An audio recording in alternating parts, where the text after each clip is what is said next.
303 অভিষেক দত্ত 304 অভিষেক দত্ত বিপ্লব মণ্ডল 305 বিপ্লব মণ্ডল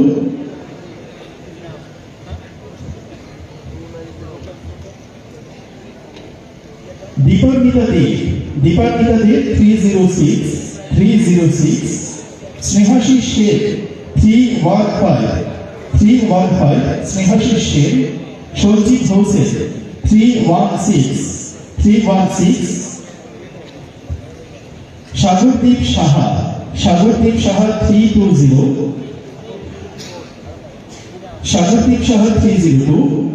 শুভা মজুমদার 322 বৈশালী দেবনাথ 327 বৈশালী দেবনাথ প্রিয়তোষ দেবনাথ 329 মনির হোসেন 331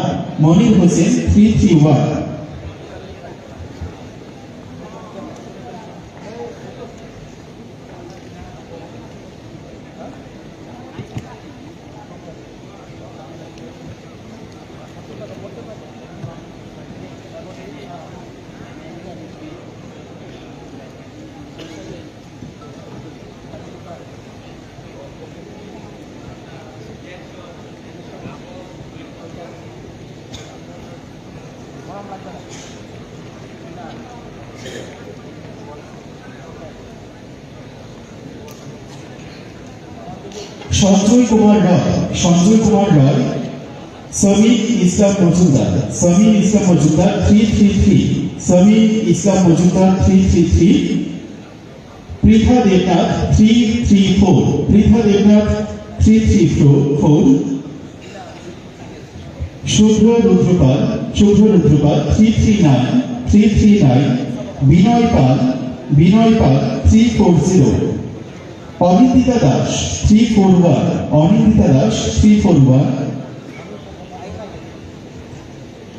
অনুরাগ ভট্টাচার্য 344 যারা অফার পাবেন আপনারা তো জানেন, সুতরাং সামনের দিকে এগিয়ে আসলে ভালো নাম করলে চোখ চলে আসতে অনুরাগ ভট্টাচার্য 344 সুস্মিতা দেব 346 সুজন সাহা 350 অভিষেক দেববর্মা 351 দিশা রয় 355 সায়ন দেববর্মা 356 অনুপ বৈদ্য 357 চিরঞ্জিত দেবনাথ 358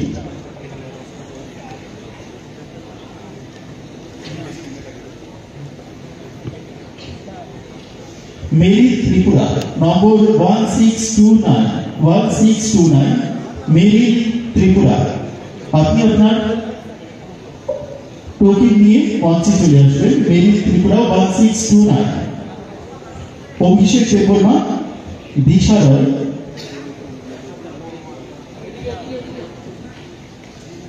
দিশা রয় 355 সায়ন দেববর্মা 357 অনুপ বৈদ্য 357 চিরঞ্জিত দেবনাথ 358 প্রীতম পাল 359 প্রীতম পাল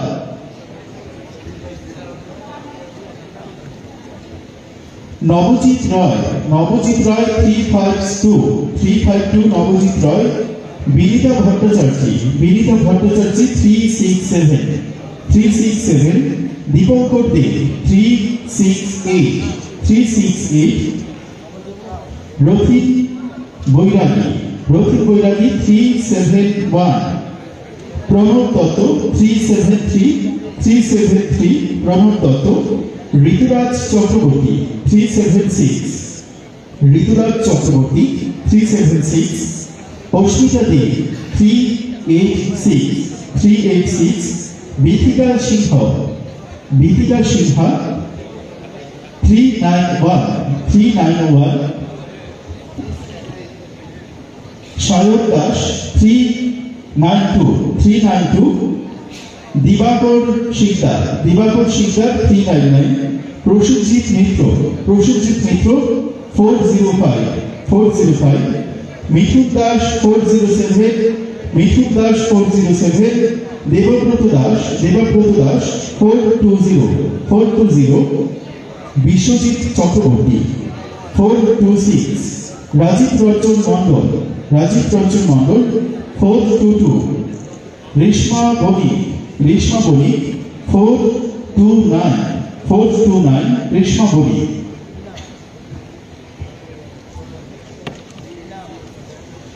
জয়ন্ত দেববর্মা 430, জয়ন্ত দেববর্মা 430, খুশবু প্রজাপতি 431, রাহুল সাহা 437, রাহুল সাহা, প্রবীর মজুমদার 438, প্রবীর মজুমদার, রাজেশ বৈদ্য 445, সুপ্রতীক নন্দী 446, সুপ্রতীক নন্দী, রূপক দেব 450,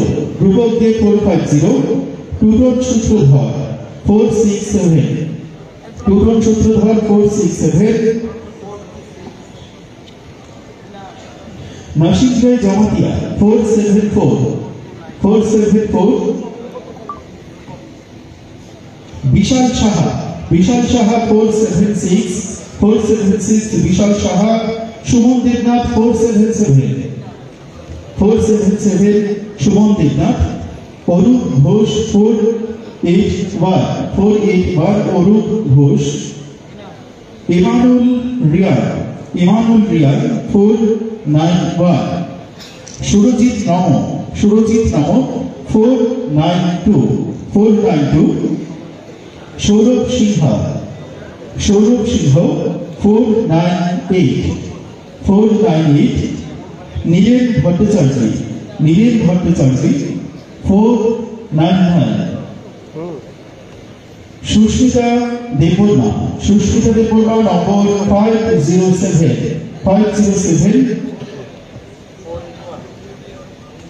দেবজিৎ দাস 511, পীযূষ ভৌমিক 515, সৌমিত্র পাল নম্বর 517,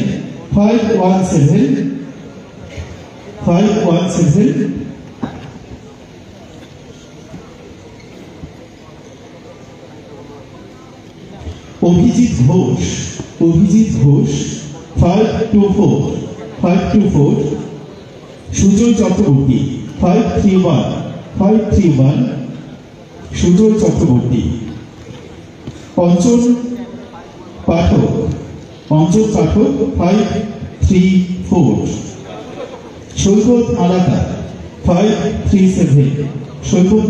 537, নবনীতা দেবনাথ 540,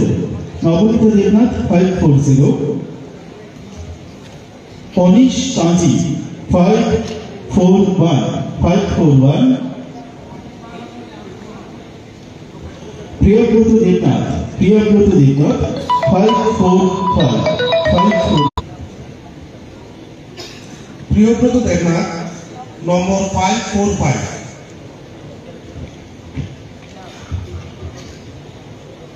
শুভজিৎ সাহা নম্বর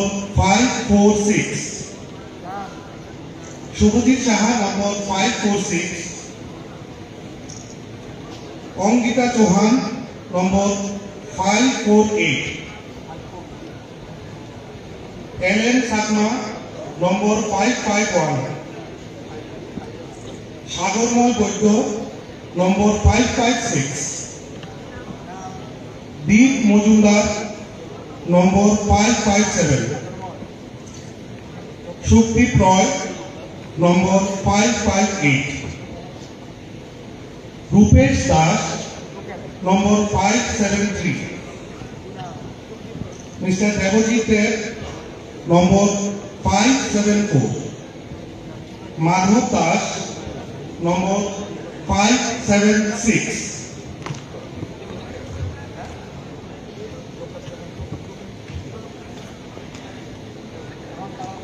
নীলাক্ষী দেবনাথ নম্বর 578, বিপ্লব বিশ্বাস নম্বর 584, বিপ্লব শুক্ল দাস নম্বর 588, রহমত উল্লাহ নম্বর 590, সঞ্জয় রূপিনী নম্বর 600, প্রীতম দেবনাথ নম্বর 603, লবচরণ দাস নম্বর 607, পিনাকি ভৌমিক নম্বর 608, মৃণাল সিংহ নম্বর 611, রনি পাল নম্বর 615, রাজেশ দাস নম্বর 619, মান্তু দত্ত নম্বর 620, সরিতা দেবনাথ নম্বর 623, সৌরভ দেবনাথ নম্বর 626, লোকদার নম্বর 631, রাজীব দে নম্বর 635, ব্রিগেড দেববর্মা নম্বর 639, নান্টু দাস লোকদার নম্বর 640,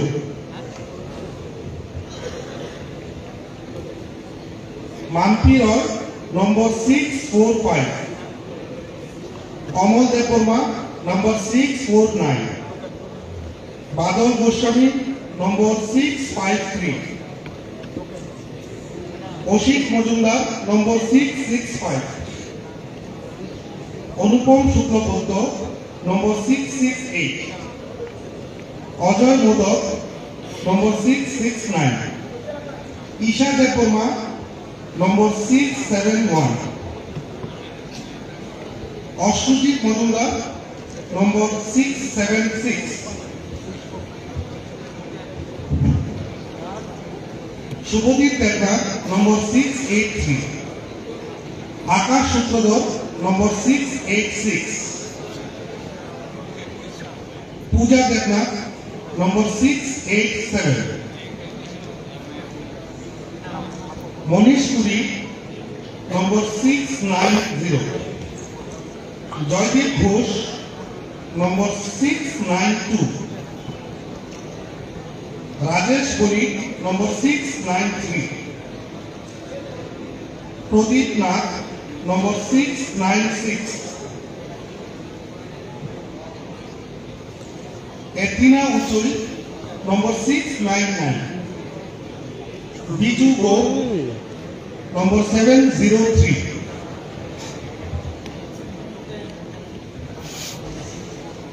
সৌরভ নন্দী নম্বর 705, সুব্রত মহাজন নম্বর 706,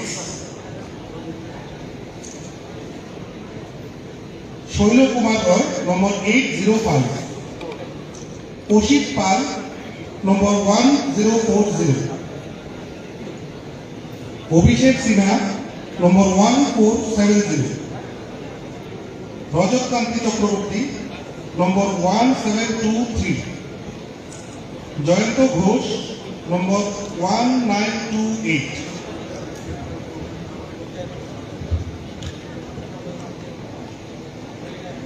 বাবুল চন্দ্র দেবনাথ নম্বর 1961,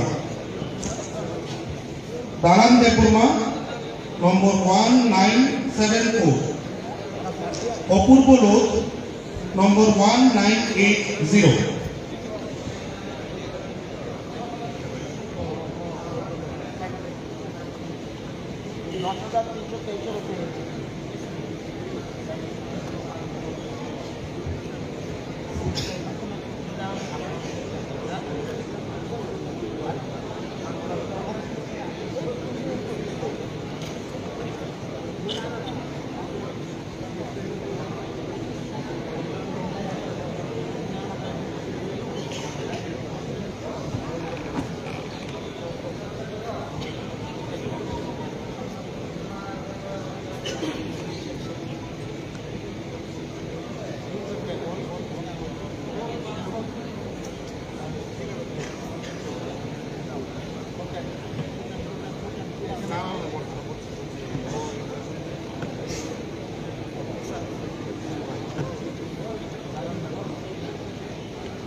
সুবিধ দেবনাথ, সুবিধ দেবনাথ,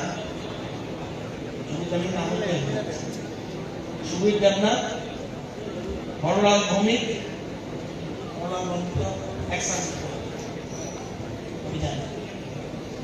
হরলাল ভৌমিক, আসেন। সুবিধ দেবনাথ আসেন। হরলাল ভৌমিক, অসিত পাল, অসিত পাল, হরলাল ভৌমিক,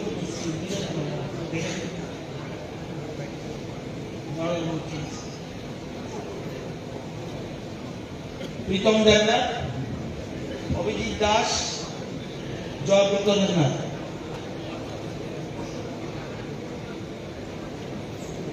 শরণারিয়ান,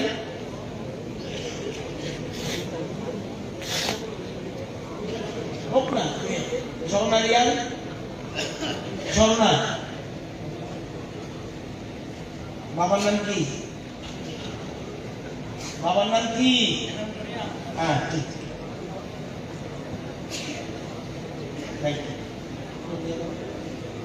রূপম কুমার দেববর্মা, রূপম কুমার দেববর্মা, জয়ন্ত দেববর্মা, সুব্রত রিয়ান, দিবিজ দেববর্মা, পান্নালাল দেববর্মা, চারুলাল দেববর্মা, জিতেন্দ্র রিয়ান, রেখা দেববর্মা।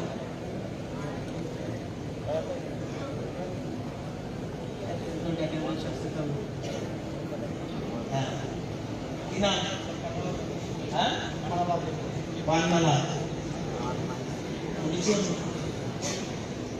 পান্নালা, টোকেন টোকেন, কি নাম? চারুবালা, চারুবালা, টোকেন, কি নাম? Subrata, Subrata Reang, token, Rupam, very good.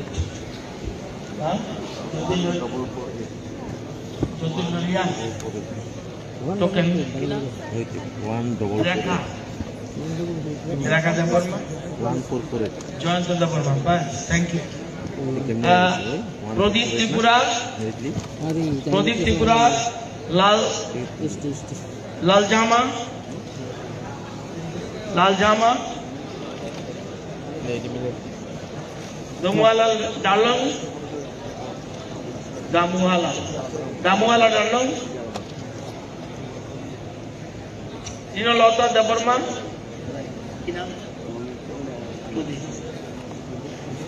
token.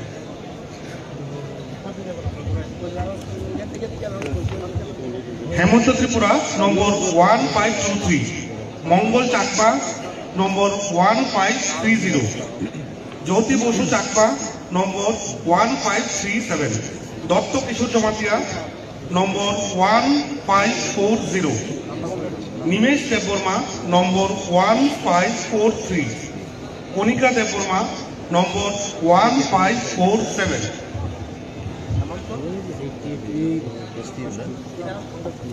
কোয়াক্তা Debbarma নম্বর 1554, সজল মক চৌধুরী নম্বর 1555, পার্থজিৎ দেববর্মা নম্বর 1556, অসীম দেববর্মা নম্বর 1558, সমীর দেববর্মা নম্বর 1559, বিলেন্দ্র রিয়ান নম্বর 1563, পদম দেববর্মা নম্বর 1565, ইলি জমাতিয়া নম্বর 1566, অঙ্গরাজিংব নম্বর 1567, শুভম দেববর্মা নম্বর 1569,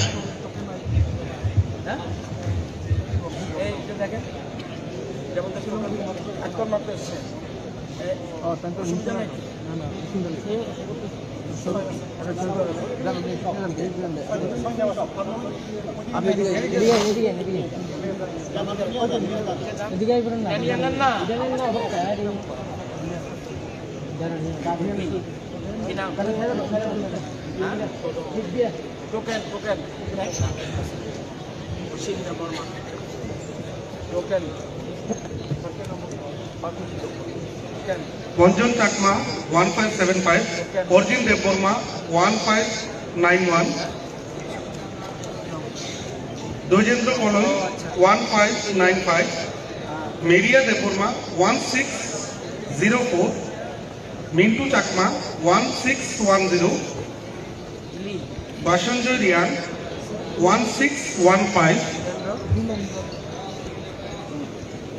Shahini Rian 1621, Section Deborma 1624, Neha Deborma 1626, Meryl Tripura 1629, Proshenjit Rian 1630, Politus Deborma number 1633, Mary Jamatia number 1636,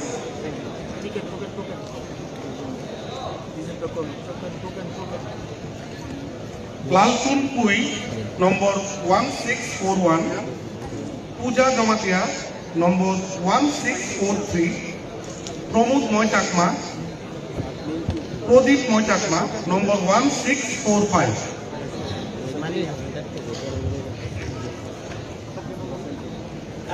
Sadhana Hori Jamatia number 1660, Ronodhir Bill number 1954, Bithen Tripura number 1966.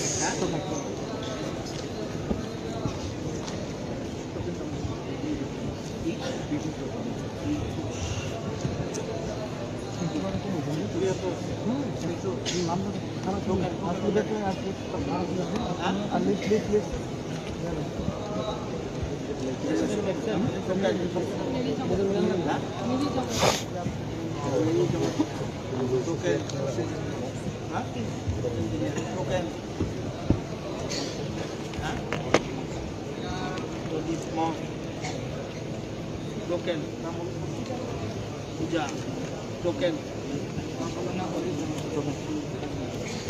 token,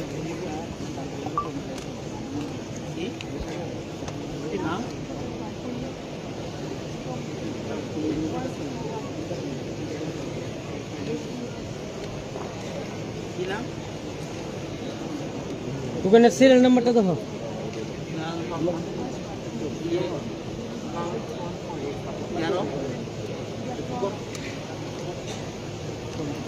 Nitai Bhadro number 50,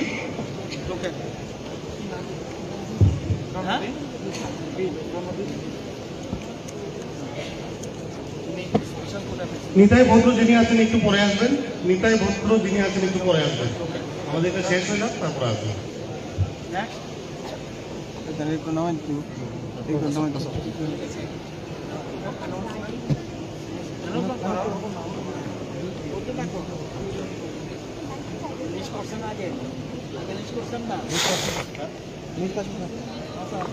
লালরিন মোমা ডানলন, লালরিন মোমা ডানলন,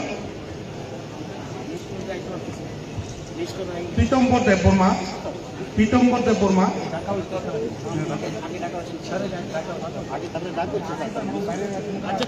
পাঁচপুর Debbarma, শ্রমিক চাকমা, বাসরাং দেববর্মা,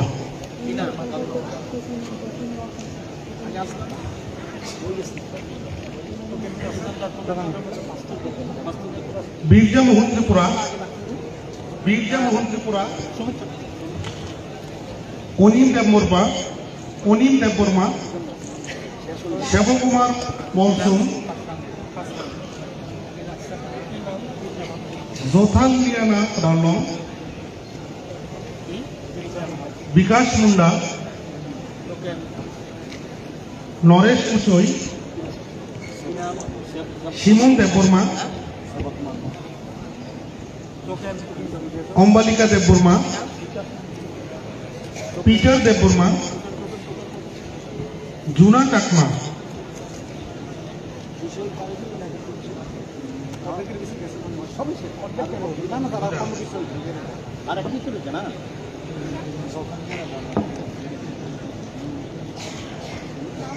বিপাশা চাকমা,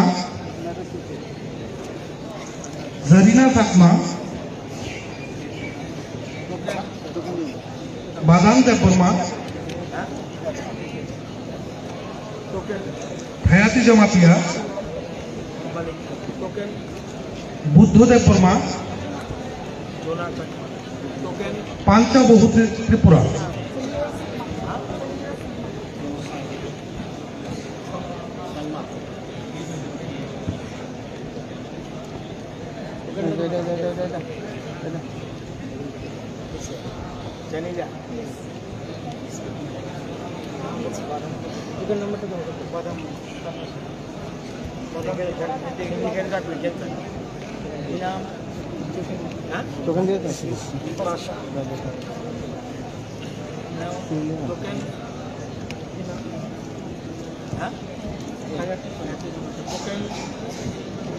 নিতাই ভদ্র, নিতাই ভদ্র, মনোকুমার দেববর্মা,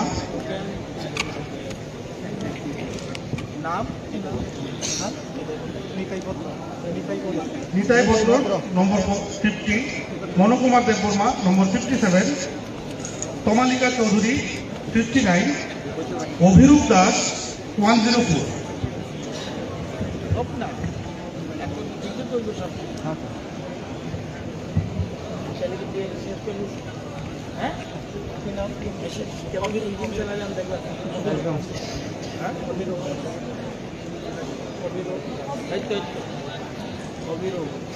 জনলিয়াম মারাক নম্বর 279, শ্রাবণ দেববর্মা নম্বর 348, রুশেন দেববর্মা নম্বর 394, অমূল্য দেববর্মা নম্বর 812,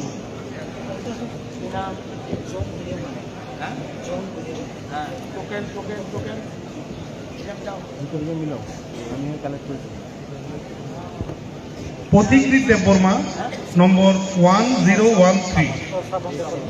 পথিকৃত দেববর্মা, আপনি অফারটা নেওয়ার পর এখানে একটু থাকবেন। আমি আবার বলছি, পথিকৃত দেববর্মা 1013, আপনি অফারটা নেওয়ার পর একটু মঞ্চে আমাদের সাথে কথা বলে যাবেন। রুদ্র দেববর্মা নম্বর 1023।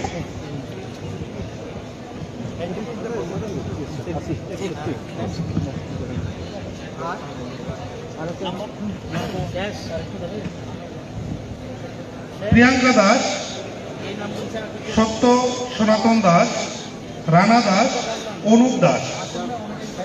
প্রিয়াঙ্কা দাস নম্বর 150, সত্য সনাতন দাস 443, রানা দাস নম্বর 465, অনুপ দাস নম্বর 553। Priyanka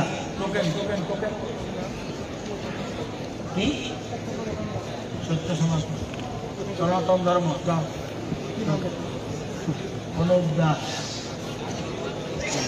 token token token, Rudra Rudra Rudra token, Rana Das token, আর এই শেষ অমরজিৎ দেববর্মা, অমরজিৎ আছে কিছু, অমরজিৎ, জয়দেব রুদ্রপাল, জয়দেব রুদ্রপাল গোলাঘাটি, সৌরভ শীল দক্ষিণ ত্রিপুরা বিলুনিয়া, সৌরভ শীল, সপ্তর্ষি নাগ চন্দ্রপুর,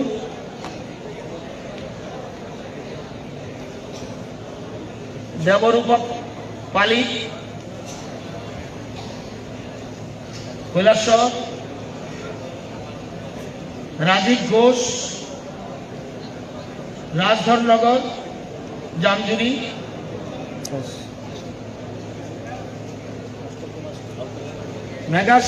মেঘাশ্রী রায়চৌধুরী রামনগর, দীপজয় দেবনাথ, সালেমা, হরলাল ভৌমিক, গঙ্গাগতিপুর মোহনপুর, প্রীতম দেবনাথ, দুর্গানগর, অভিজিৎ দাস, বাগবের, তুলসীপুরা, জয়ব্রত দেবনাথ, ধর্মনগর, অসিত পাল,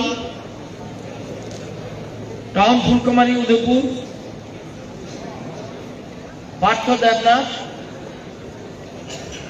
জগৎপুর, নিয়ার কালীবাড়ি,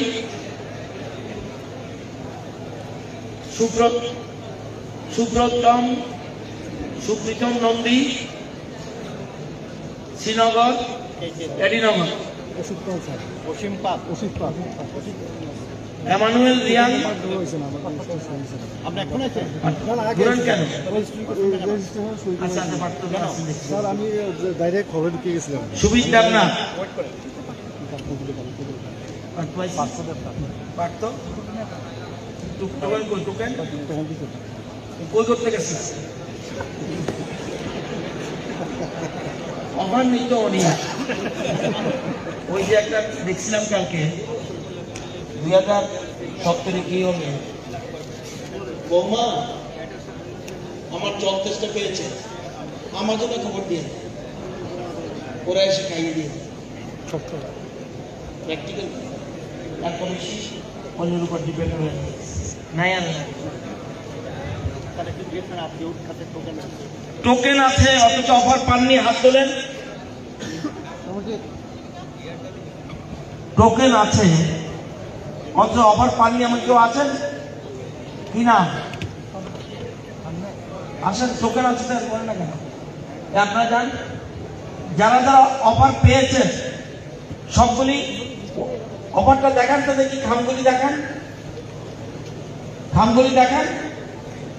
এই লাইটটা একটু ঘোরাও ভাই।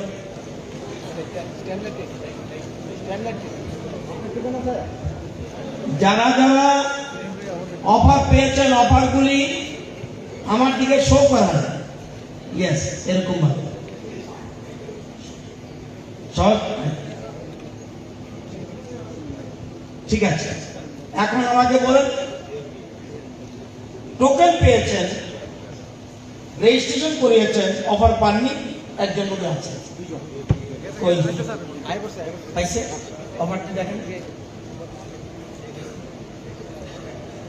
অফার কয় তারিখের মধ্যে জমা দেবো?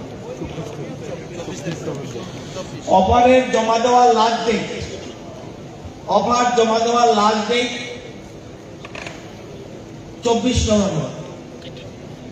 পুজোর দিনগুলিতে বন্ধ থাকবে, লক্ষ্মী পূজা বন্ধ থাকবে, দিওয়ালি বন্ধ থাকবে, ওয়ার্কিং ডেতে জমা দিতে হবে। এই সম্পদে 43% আসে প্রাইমারি সেক্টর, মূলত কৃষি। এই জন্য আমাদের রাজ্যের সরকার এবং আমাদের রাজ্যের মুখ্যমন্ত্রী, আমরা চাইছি কৃষির উপরে সবচেয়ে গুরুত্ব দেওয়া এবং কৃষিতে যেন আমরা আত্মনির্ভর হতে পারি। স্বামী বিবেকানন্দ বলছেন, দুনিয়ার সমস্ত সম্পদ যদি এক জায়গায় জড়ো করে দেওয়া হয় তাহলেও পর্যাপ্ত হবে না যদি যদি স্বাবলম্বী না হয়। প্রচুর টাকা স্বাবলম্বী না, সেজন্য আমরা স্বাবলম্বী হওয়ার জন্য, আত্মনির্ভর হওয়ার জন্য এবং নিজের পায়ে দাঁড়ানোর জন্য রাজ্য সরকার এই ধরনের উদ্যোগ গ্রহণ করছে এবং কৃষিক্ষেত্রে এটা ইম্পর্টেন্ট। এবং 70% মানুষ কৃষির উপর নির্ভরশীল। এবং আমাদের রাজ্যে কত জায়গা আছে? আমাদের রাজ্যের জায়গা আছে 10,49,000 হেক্টর। তাহলে কি সব জায়গায় আমরা কৃষি করতে পারি না? কতটুকু করতে পারি? এই যে বলছি 100-র মধ্যে মাত্র 24% জায়গাতে কৃষি করতে পারি। জায়গা আছে প্রচুর, কিন্তু 10,49,000 হেক্টরের মধ্যে 24% অর্থাৎ 2,55,000 হেক্টরে কৃষি যোগ্য। তো আমাদের রাজ্যে 22 সালে মোট লোক সংখ্যা কত? 41,84,000। আমাদের খাদ্য শস্যের মোট চাহিদা কত? 9,45,000 মেট্রিক টন। এই যে আমরা বলছি টাকা দাও টাকা দাও টাকা দাও, সবাইকে টাকা দিলে ভাত কেমন করতে? ব্যাপারটাও বলে কৃষকরা যদি মনে করে আমি চাষ করব না, তাহলে এই জন্য আমার দেশের প্রধানমন্ত্রী দেশের কৃষকদের আয় বাড়ানোর জন্য একের পর এক সিদ্ধান্ত নিচ্ছে। কারণ সেজন্য কৃষি জমির সাথে যুক্ত থাকে এবং আমাদের আগামী দিন যেন আমাদের এই জন্যই কৃষকরা অন্নদাতা এখানে বসে আছে। আমি কি কৃষক? কে খাওয়া নিচ্ছে না? আপনারা কজন কৃষক আমি জানি না। কৃষকরা যদি মুখ ঘুরিয়ে নেয় তাহলে আপনাদের কিন্তু অস্তিত্ব সংকটে বুঝবে।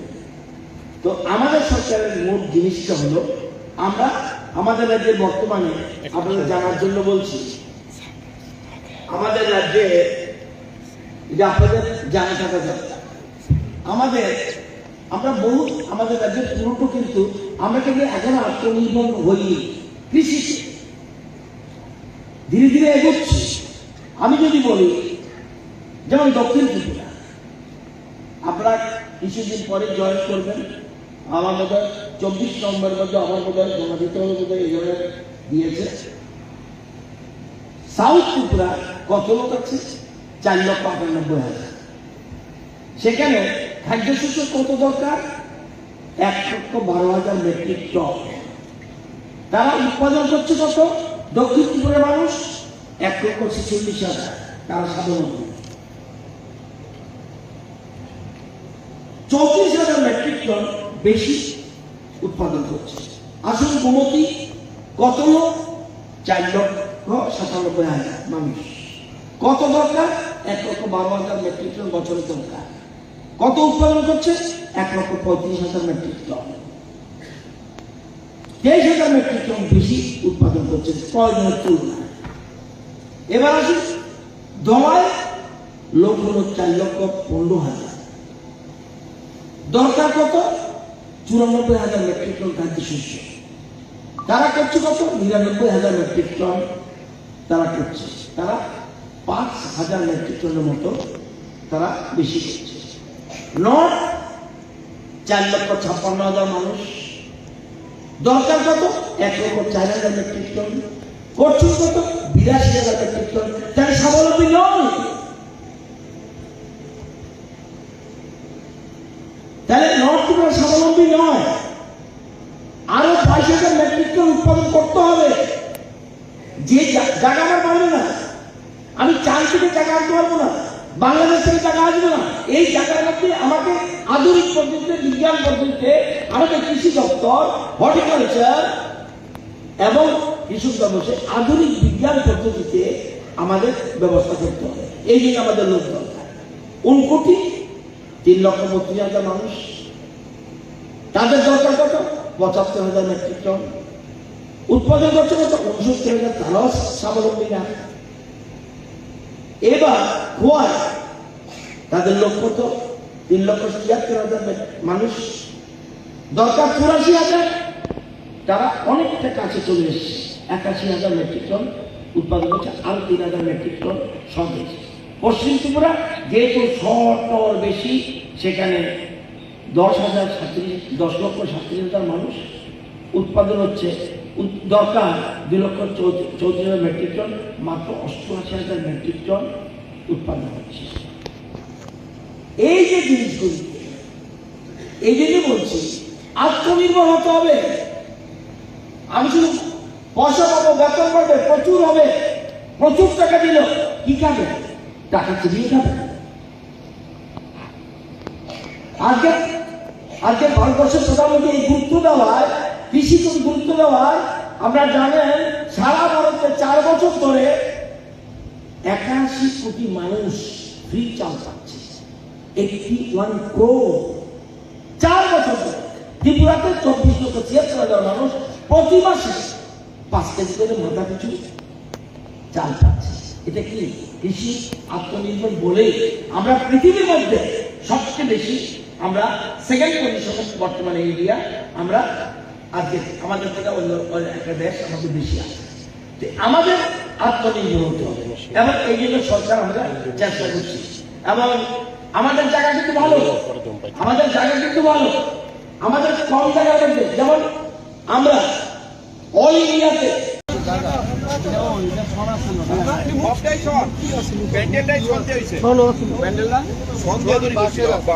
বাস দিয়ে তৈরি করছিল।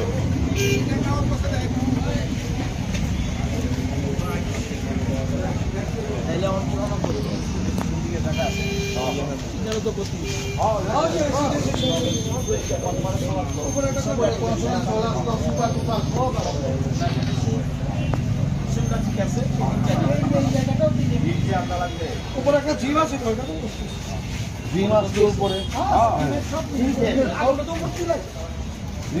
মাঝখানে কনফারেন্স হল বানাইছিলাম, পুরা বুঝে সামনে আছে ইহান্তির তো স্টার্ট মানে প্যান্ডেল পুরা মূর্তি পুরা আগুন গেছে, প্যান্ডেল কমপ্লিট অনেক একদম টোটালি কমপ্লিট আছে। কেমনে কি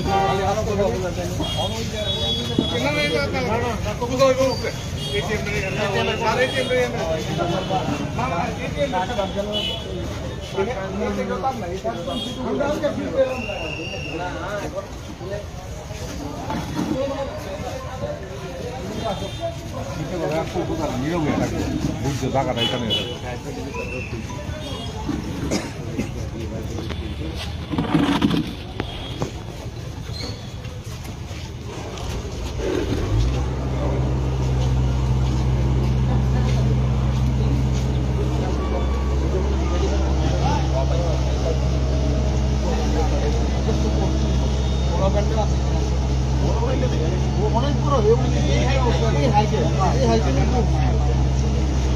তারটার থেকে একটু নিচে আসি, তারটার থেকে একটু নিচে উপরে, তারটার থেকে একটু নিচে আসি।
এখানে পূজা হচ্ছে, যতগুলি পূজা হচ্ছে না স্যার, এই ক্লাবের সামনে তার এরকম আছে যে ক্লাবের সামনে তারগুলির কাছাকাছি সেসব জায়গায় করছে, সবগুলো কাগজ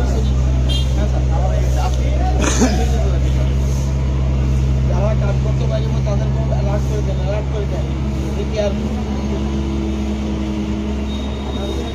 প্রত্যেকটা দোকানটা ছিল লক জিনিসের উপর প্রাণের উপর যারা তারা এক্সপার্ট লোক আমাদের অফিসারও আছে ধরে নিলাম তার লোকে আছে তার লোকে কিছু লাগবে তার লোকে কি ছল লাগতে পারবে না আমার বক্তব্য তো তারের লোকে নর্মাল এই তারটা যদি কামান এই তারের সাথে যদি আমার ছলের ঘর থাকে কি হবে আমার তো বক্তব্য তাইলে তাইলে উপরের থেকে নিচের থেকে তো আগুন লাগবে না নিচের থেকে কিন্তু আগুন লাগবে ক্লিয়ার এবং উনুন আছে নাই আগুন উপর থেকে হয়েছে আর ফল্ট আর কি এইটা ম্যাটার না কিন্তু ঘটনাটা হয়েছে হ্যাঁ আর ফল্ট এটা বড় কথা না বড় কথা হলো রুটটা কি না এই কারেন্টের থেকে কারেন্ট থেকেই কিন্তু কারেন্টটা লাগে আগুনটা লাগে আগুন লাগবে তার আগে কিন্তু আমরা লাইনটা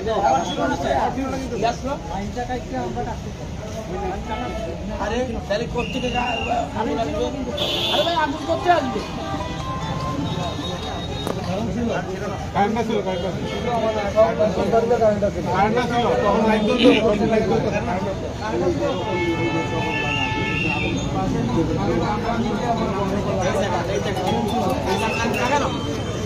এই যে তখন কিন্তু এই কিন্তু আপনাদের লোক আছে কিন্তু লোক আছে তো লোক থাকতে আগুনটা লাগছে আমাদের এই বাজেট অধিবেশন এই অধিবেশনে আমি ব্যক্তিগতভাবে এবং রাজ্য সরকারের পক্ষ থেকে এবং সমবায় দপ্তরের একজন মিনিস্টার হিসাবে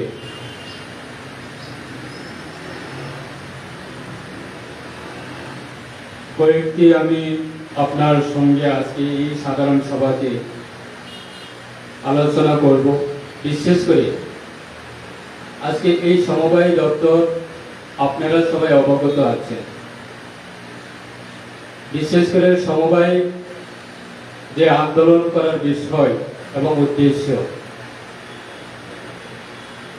আমাদের ভারত যখন আমরা স্বাধীনতা লাভ করি, স্বাধীনতা লাভের পরে আমাদের দেশ যখন স্বাধীন হয়, তখন থেকে আমাদের এই সমবায় দপ্তর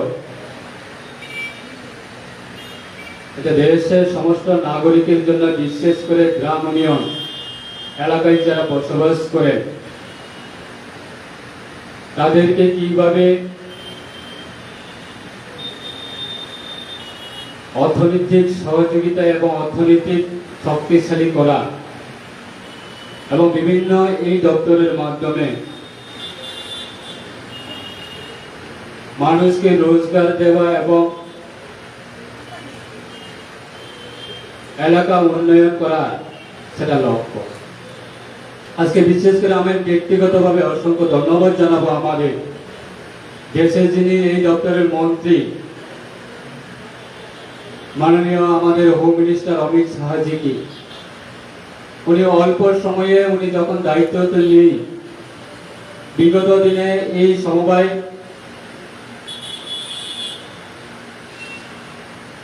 সেপারেট কোনো ডিপার্টমেন্ট ছিল না,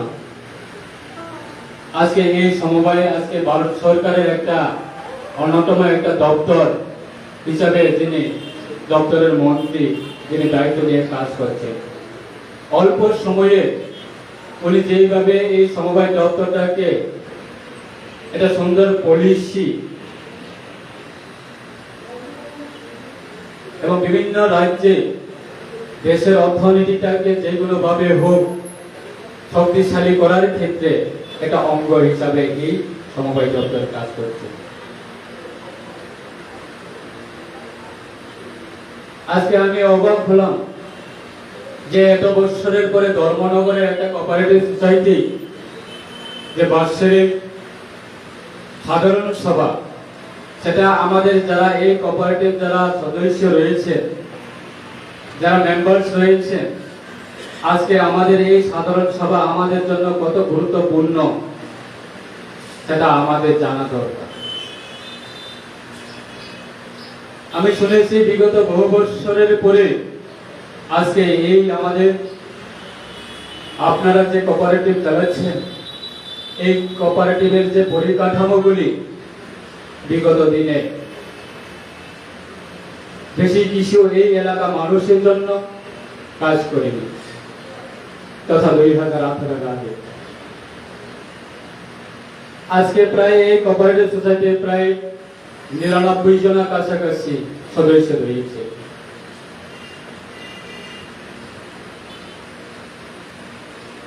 সত্যি আমাদের মানসিকতা এবং আমাদের যে কর্তব্য সেটা বিগত দিন থেকে, বিগত আমল থেকে আমরা আজকে পর্যন্ত নিজের যে মানসিকতা সেটাকে সম্পূর্ণ করার ক্ষেত্রে আমরা এগিয়ে আসতে পারিনি। আমি প্রায় প্রত্যেকটা আমাদের প্রাইমারি কোঅপারেটিভ সোসাইটি যে ডিস্ট্রিক্টে যে ডিভিশনে রয়েছে সেই জায়গাতে আমরা প্রত্যেকটা সময় আমরা যাই, এবং আমি দায়িত্ব পাওয়ার পরে বিশেষ করে আমাদের প্রত্যেকটা ডিস্ট্রিক্টে এই সমবায় দপ্তর বা সমবায় দপ্তরের মাধ্যমে বা সমবায় দপ্তরের সহযোগিতায় কি কি কাজ করছে এবং কি কি সোসাইটি আছে সেটা আমরা খবর এবং প্রায় ভিডিও মিটিং প্রায় সময় আমরা করতাম।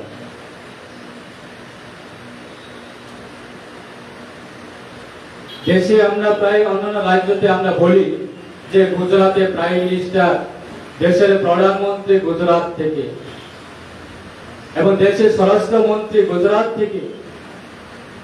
আজকে কেন গুজরাট এত উন্নত হয়েছে, আজকে কেন মহারাষ্ট্র এত উন্নত হয়েছে, আজকে কেন পাঞ্জাব এত উন্নত হয়েছে, আজকে কেন হরিয়ানা এত উন্নত হয়েছে, আজকে বিভিন্ন রাজ্য যদি দেশের মধ্যে আমরা যদি তাকিয়ে দেখি, অন্যান্য রাজ্যের মধ্যে এটা উন্নত হওয়ার কারণ এই সমবায় দপ্তর এবং সমবায় সমিতি যথেষ্ট এটা দায়িত্ব নিয়ে এটা অঙ্গ হিসেবে কাজ করছে। কিন্তু দুর্ভাগ্য আমাদের এই রাজ্যের যে সমবায় সমিতি বা সমবায় দপ্তর বিগত দিনে 2018 আগে পর্যন্ত যতগুলি আমরা রিপোর্ট পেয়েছি আমাদের হাতে এসেছে, সমবায় দপ্তরে বিভিন্ন সোসাইটি রয়েছে, প্রত্যেকটা সোসাইটিতে 2018 আগে সমস্ত সোসাইটিতে শুধু loss loss loss loss loss. আজকে হরিয়ানা একটা রাজ্যে সমবায় দপ্তরের সহযোগিতায় একটা ম্যানুফ্যাকচারিং ইউনিট, এটা সোসাইটি একটা ম্যানুফ্যাকচারিং ফ্যাক্টরি রয়েছে। যেমন আমাদের রাজ্যে গুমটি ডায়েরি মিল্ক মতো হরিয়ানাতে একটা সুন্দর বড় একটা ফ্যাক্টরি রয়েছে। আমি গত মাসে যখন দিল্লিতে প্রোগ্রামে যাই, আমার দিল্লি প্রোগ্রাম ছেড়ে আমি যখন হরিয়ানাতে একটা বন্ধুর বাড়িতে নিমন্ত্রণে যাই, তখন বন্ধুর বাড়ির পাশে ওই ফ্যাক্টরি ছিল। সাডেনলি আমি ওই ফ্যাক্টরিতে যখন ভিজিটে যাই, চলো দেখ হরিয়ানা में যেহেতু এসেছে একবার দেখে যাব। যখন আমি ওই হরিয়ানা একটা ডায়েরি মিল্ক মতো একটা প্লান্ট, একটা ফ্যাক্টরি রয়েছে, বিটা প্লান্ট, তাদের থেকে আমরা জানতে পারি তাদের অফিসারের মাধ্যমে এবং চিফ এক্সিকিউটিভ অফিসারের মাধ্যমে হরিয়ানা প্রায় সমস্ত হরিয়ানা রাজ্যের সমস্ত মার্কেটটাকে ক্যাপচার করে রেখেছে বিটা প্লান্ট, এবং দিল্লি সমস্ত দিল্লিবাসী এবং দিল্লি মার্কেট সেটাকেও তারা ক্যাপচার করে রেখেছে। তাদের প্রত্যেকটা বছরে আয় প্রায় 35 করোড় উপর, তাদের টার্নওভার, নেট প্রফিট। এবং তাদের গ্রাসরুট লেভেল পর্যন্ত আমি জানতে পারি যে তাদের গ্রাসরুট লেভেল পর্যন্ত যে ওই বিটা প্লান্টে যারা কাজ করছে, যারা রোজগার করে কর্মসংস্থার জন্য যারা সেই কাজের মধ্যে জড়িত প্রায় 1 লাখের উপর সংখ্যা। 1 লাখের উপর আজকে কর্মচারী আছে বিটা প্লান্টে যারা কাজ করে। তারপরেও তারা বার্ষিক ইয়ারলি তারা 35 করোড় তারা প্রফিট অ্যাচিভ করছে। কারণ হচ্ছে তাদের রাজ্যের মধ্যে বা কারণ হচ্ছে তাদের যে পলিসিগুলি, তাদের মেন্টালিটিগুলি ইকোনমিক ডেভেলপমেন্ট করা এবং আনএমপ্লয়কে কাজ দেওয়া। কিন্তু বিগত দিনে 2018 আগে পর্যন্ত আমাদের এই রাজ্যের অবস্থা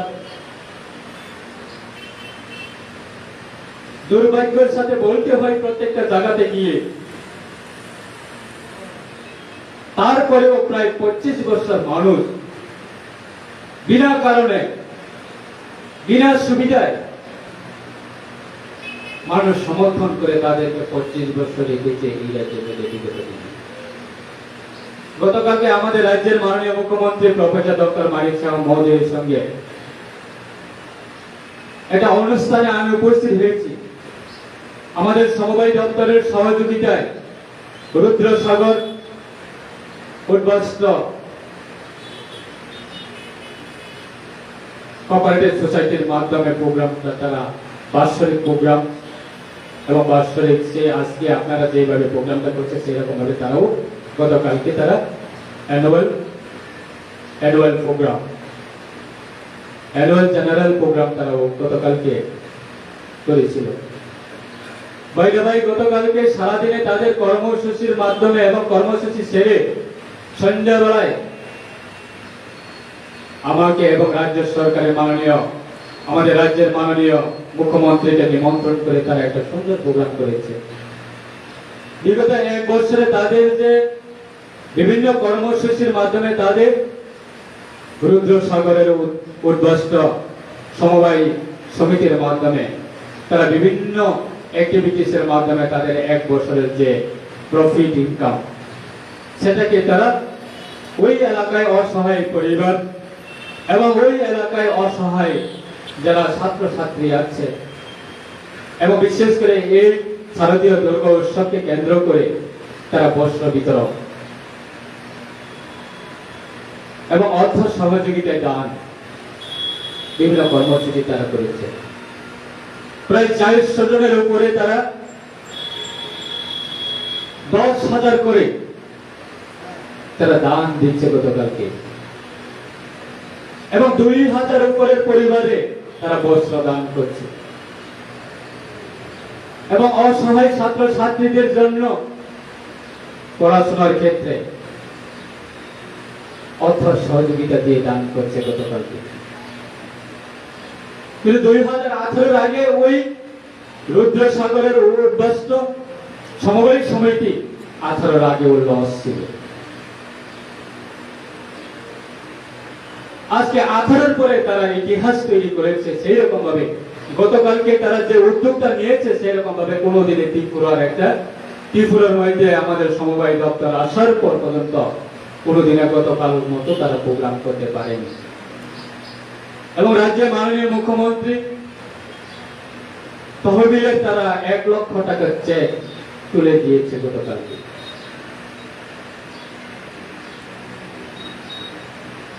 সেটা হচ্ছে আমাদের মাত্র 5 বছরের মধ্যে 2 বছর করোনা মহামারীতে লকডাউন ছিল, কেউ কাজ করতে পারেনি। মাত্র আমরা কাজ করা সুযোগ পেয়েছি মাত্র 3.5 বছর।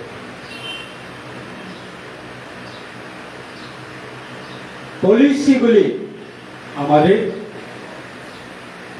মানসিকতা এবং পলিসি সেটা যদি ঠিক না থাকে আপনি যতই চেষ্টা করুক কোনোদিনই সম্ভব হবে না।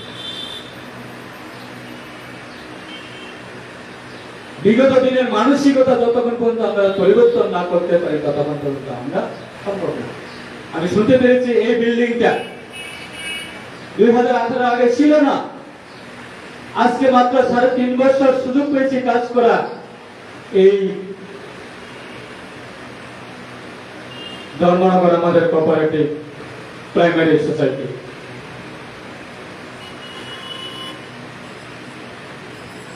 আজকে 3.5 বছরের মধ্যে যদি এইরকম মানসিকতা নিয়ে যদি এই সুন্দর একটা প্রজেক্ট তৈরি করতে পারে তাহলে বিগত দিনে পারছে না কেন? বিগত দিনে করার মতো মানসিকতা ছিল না কেন? আমরা যখন সত্যি কথা বলি তখন মানুষে কিছু অংশ মানুষ সেগুলিকে সহজ ভাবে মানতে পারে না।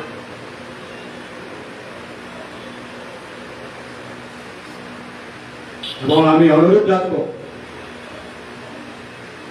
আপনারা নতুন মেম্বারশিপ ইনক্লুড করার ক্ষেত্রে আপনারা সেগুলি পলিসিগুলি তৈরি করুন। আজকে প্রায় 100 জন মেম্বারশিপ মধ্যে প্রায় 40-45 জন মেম্বার মনে হয়। और पूजा की बहुत बहुत शुभकामनाएं। इस बीच में वो एक इम्पोर्टेंट गतिविधियां हुई हैं। हमारे माननीय मंत्री जी कुछ अर्जेंट इश्यूज को लेकर दिल्ली में गए थे। वहां पर सारे जो कंसर्न यूनियन मिनिस्टर्स हैं उनके साथ व्यक्तिगत रूप से मुलाकात करके उन इश्यूज के ऊपर चर्चा की है और अधिकांश मामलों में हम लोगों को पॉजिटिव मिला है। इसके अलावा सामने हम लोगों के पूजा और विजयादशमी का भी बहुत बड़ा पर्व है। ऐसे मौके पर फिशरीज डिपार्टमेंट की ओर से हम लोग कुछ विशेष पदक्षेप लेते हैं, उसके बारे में भी माननीय मंत्री जी आप लोगों के साथ शेयर करेंगे हम लोग क्या करने जा रहे हैं। तो इन शब्दों के साथ मैं माननीय मंत्री जी को निवेदन करता हूं कि वे अपना पक्ष रखेंगे और जैसा आप चाहते थे शॉर्ट में, तो आज के सहयोग से वैसा ही धन्यवाद।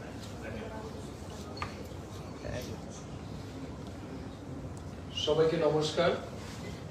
সাংবাদিক বন্ধু আপনারা যারা আজকে আমাদের এই প্রেস বার্তায় উপস্থিত হয়েছেন, প্রথমে আপনাদের সবাইকে আমি ধন্যবাদ জানাচ্ছি।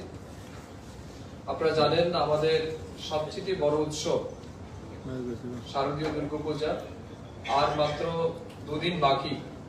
2 দিন পরে আমাদের দীর্ঘ প্রতীক্ষা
দিন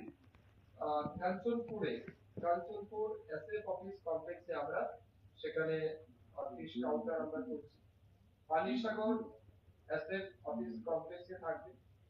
গঙ্গানগর যেটা ধর্মনগর সাব ডিভিশনের আন্ডারে রয়েছে, সেখানে গঙ্গানগর এফবিএফ অর্থাৎ ফিশ বোর্ডার ফার্ম যেটা রয়েছে সেখানে থাকবে।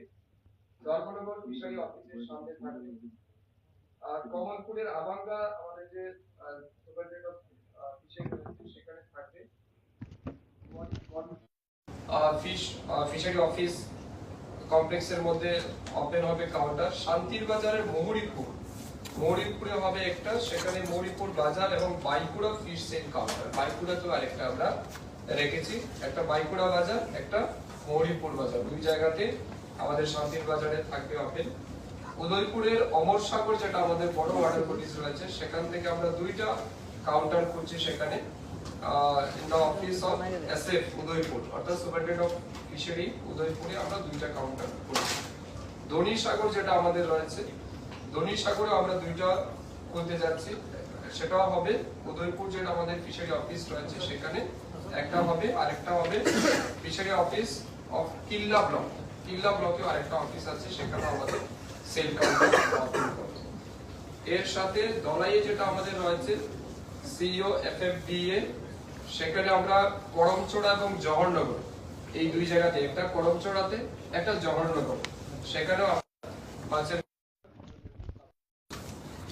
আরেকটা রয়েছে ওয়েস্টের ক্ষেত্রে, যদিও এটা ওয়েস্টের আন্ডারে রয়েছে কিন্তু এটা অ্যাকচুয়ালি এটা সিপাহী জলাতে পড়ে।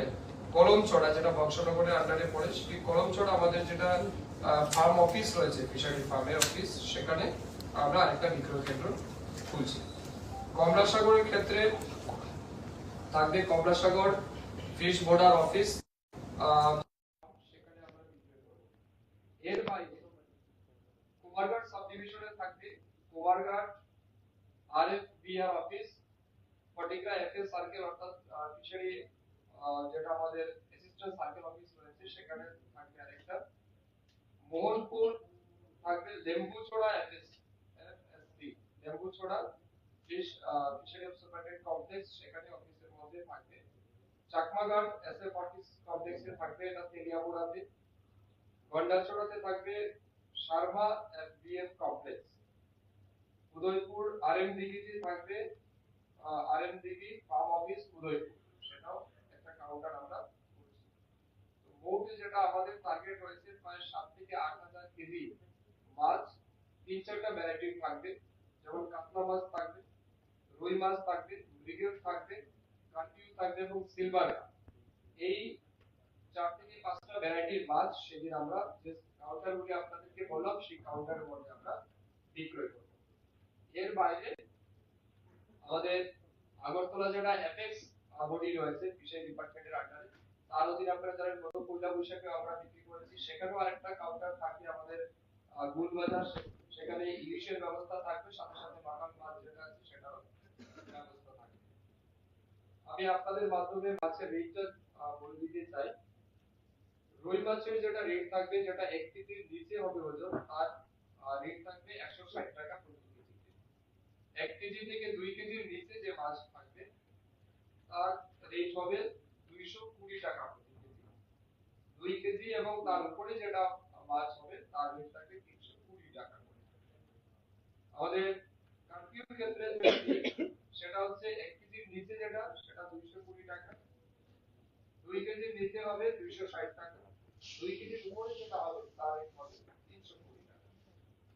মৃগেল কিংবা গ্লাস কাপ যেটা আমরা বলছি কিংবা সিলভার কাপ, তার যেটা মূল্য আমরা নির্ধারণ করেছি সেটা হচ্ছে 1 কেজির নিচে 150 টাকা, 2 কেজির নিচে সেটা হবে 200 টাকা এবং 2 কেজির উপরে যেটা তার মূল্য থাকবে 300 টাকা।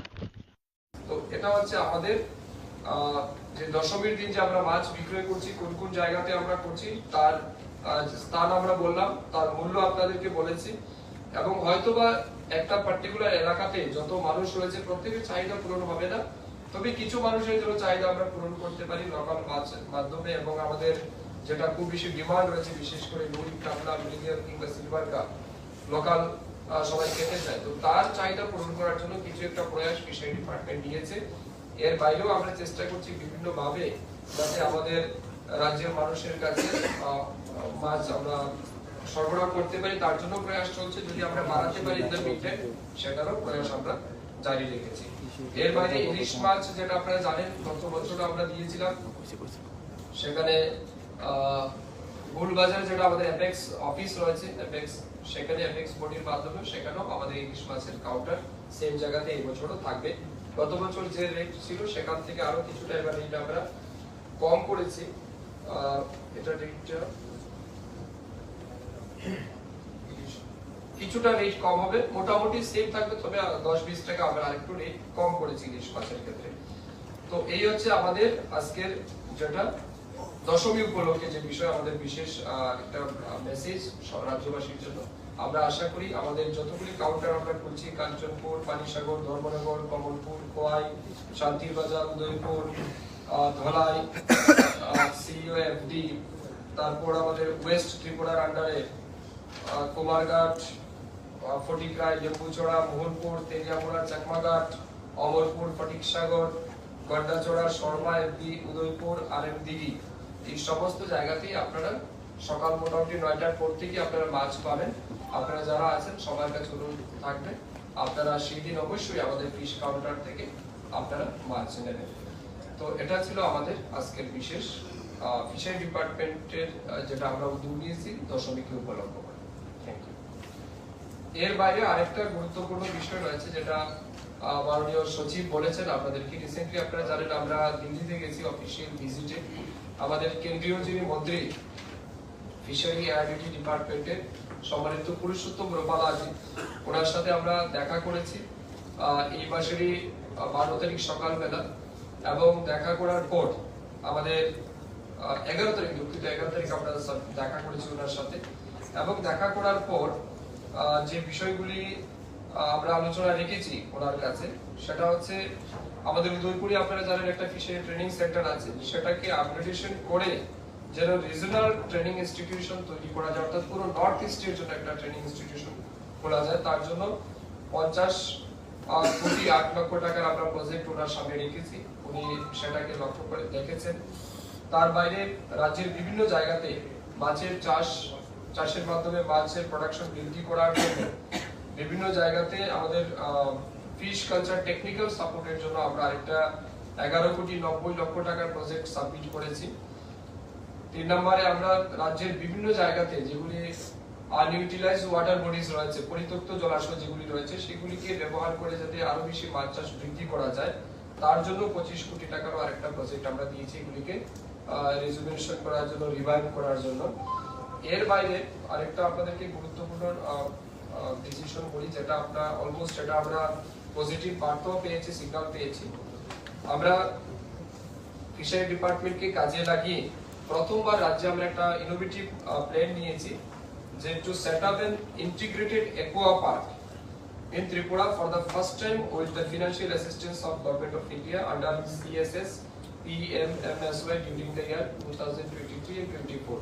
অর্থাৎ একটা জায়গাতে সমস্ত কম্পোনেন্টকে যুক্ত করে অ্যাকোয়া ইন্টিগ্রেটেড অ্যাকোয়া পার্ক, একটা পার্কের মতো হবে যেখানে মাছ চাষ হবে, মাছ বিক্রয়ের জায়গা থাকবে, স্টোরেজের ব্যবস্থা থাকবে, কোল্ড স্টোরেজের ব্যবস্থা থাকবে, রোড কানেক্টিভিটি, ট্যুরিজম সেখানে ডেভেলপ হবে, এরকম সবকিছু মিলিয়ে একটা প্রজেক্ট আমরা সেন্টারের কাছে রেখেছি, যেখানে প্রায় 99 কোটি টাকা ব্যয় হতে পারে। তো তার জন্য আমরা ঊনকোটি জেলার 17 মিয়ার হাওর আপনারা নাম শুনেছেন, এটা নিয়ে দীর্ঘদিন যাবত অনেক রাজনীতিও হয়েছে বিগত সময়, কিন্তু এটা অনেকটা লোলেড, যেটাকে ফিশারির জন্য অনেক বড় প্রজেক্ট তৈরি করা যেতে পারে।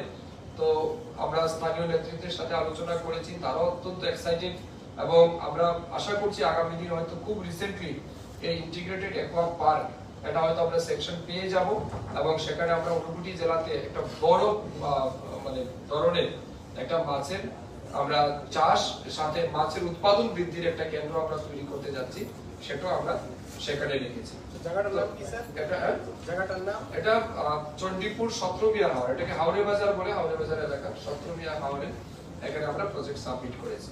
তো মাননীয় মন্ত্রী মহোদয় এটাকে খুব পজিটিভলি রেসপন্স করেছেন, এবং আমরা আশা করছি কিছুদিনের মধ্যে সেই প্রজেক্টের আমরা স্যাংশন পাবো।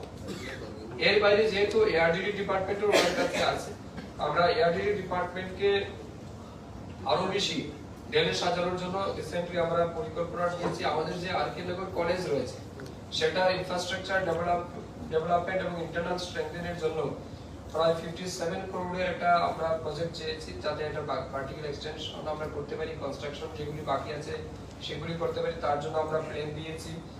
আমাদের রাজ্যে আপনারা জানেন ভেটেরিনারি ইউনিভার্সিটি, সেন্ট্রাল ভেটেরিনারি ইউনিভার্সিটির জন্য এর আগেও আমরা কথা বলেছি, এবারও এটাকে আমরা আবারও দাবি সনদের মধ্যে রেখেছি, যাতে খুব তাড়াতাড়ি ত্রিপুরা রাজ্যে সেন্ট্রাল ইউনিভার্সিটি ভেটেরিনারি স্থাপন করা যায়, তার জন্য একটা দাবি রেখেছি। আপনারা জানেন আমাদের এমবিইউস অর্থাৎ মোবাইল ভেটেরিনারি ইউনিটস আমাদের রাজ্যে 13টা রয়েছে, যেখানে আমাদের পশুধন আছে, অর্থাৎ গরু ছাগল যে কোনো সিরিয়াসলি যদি কেউ অসুস্থ হয় তাকে ট্রিটমেন্ট দেওয়ার জন্য আমাদের অ্যাম্বুলেন্স ফ্যাসিলিটি রয়েছে। 1962 তে কেউ যদি ফোন করে তাহলে সেই ফ্যাসিলিটি আমরা এক্সটেন্ড করি।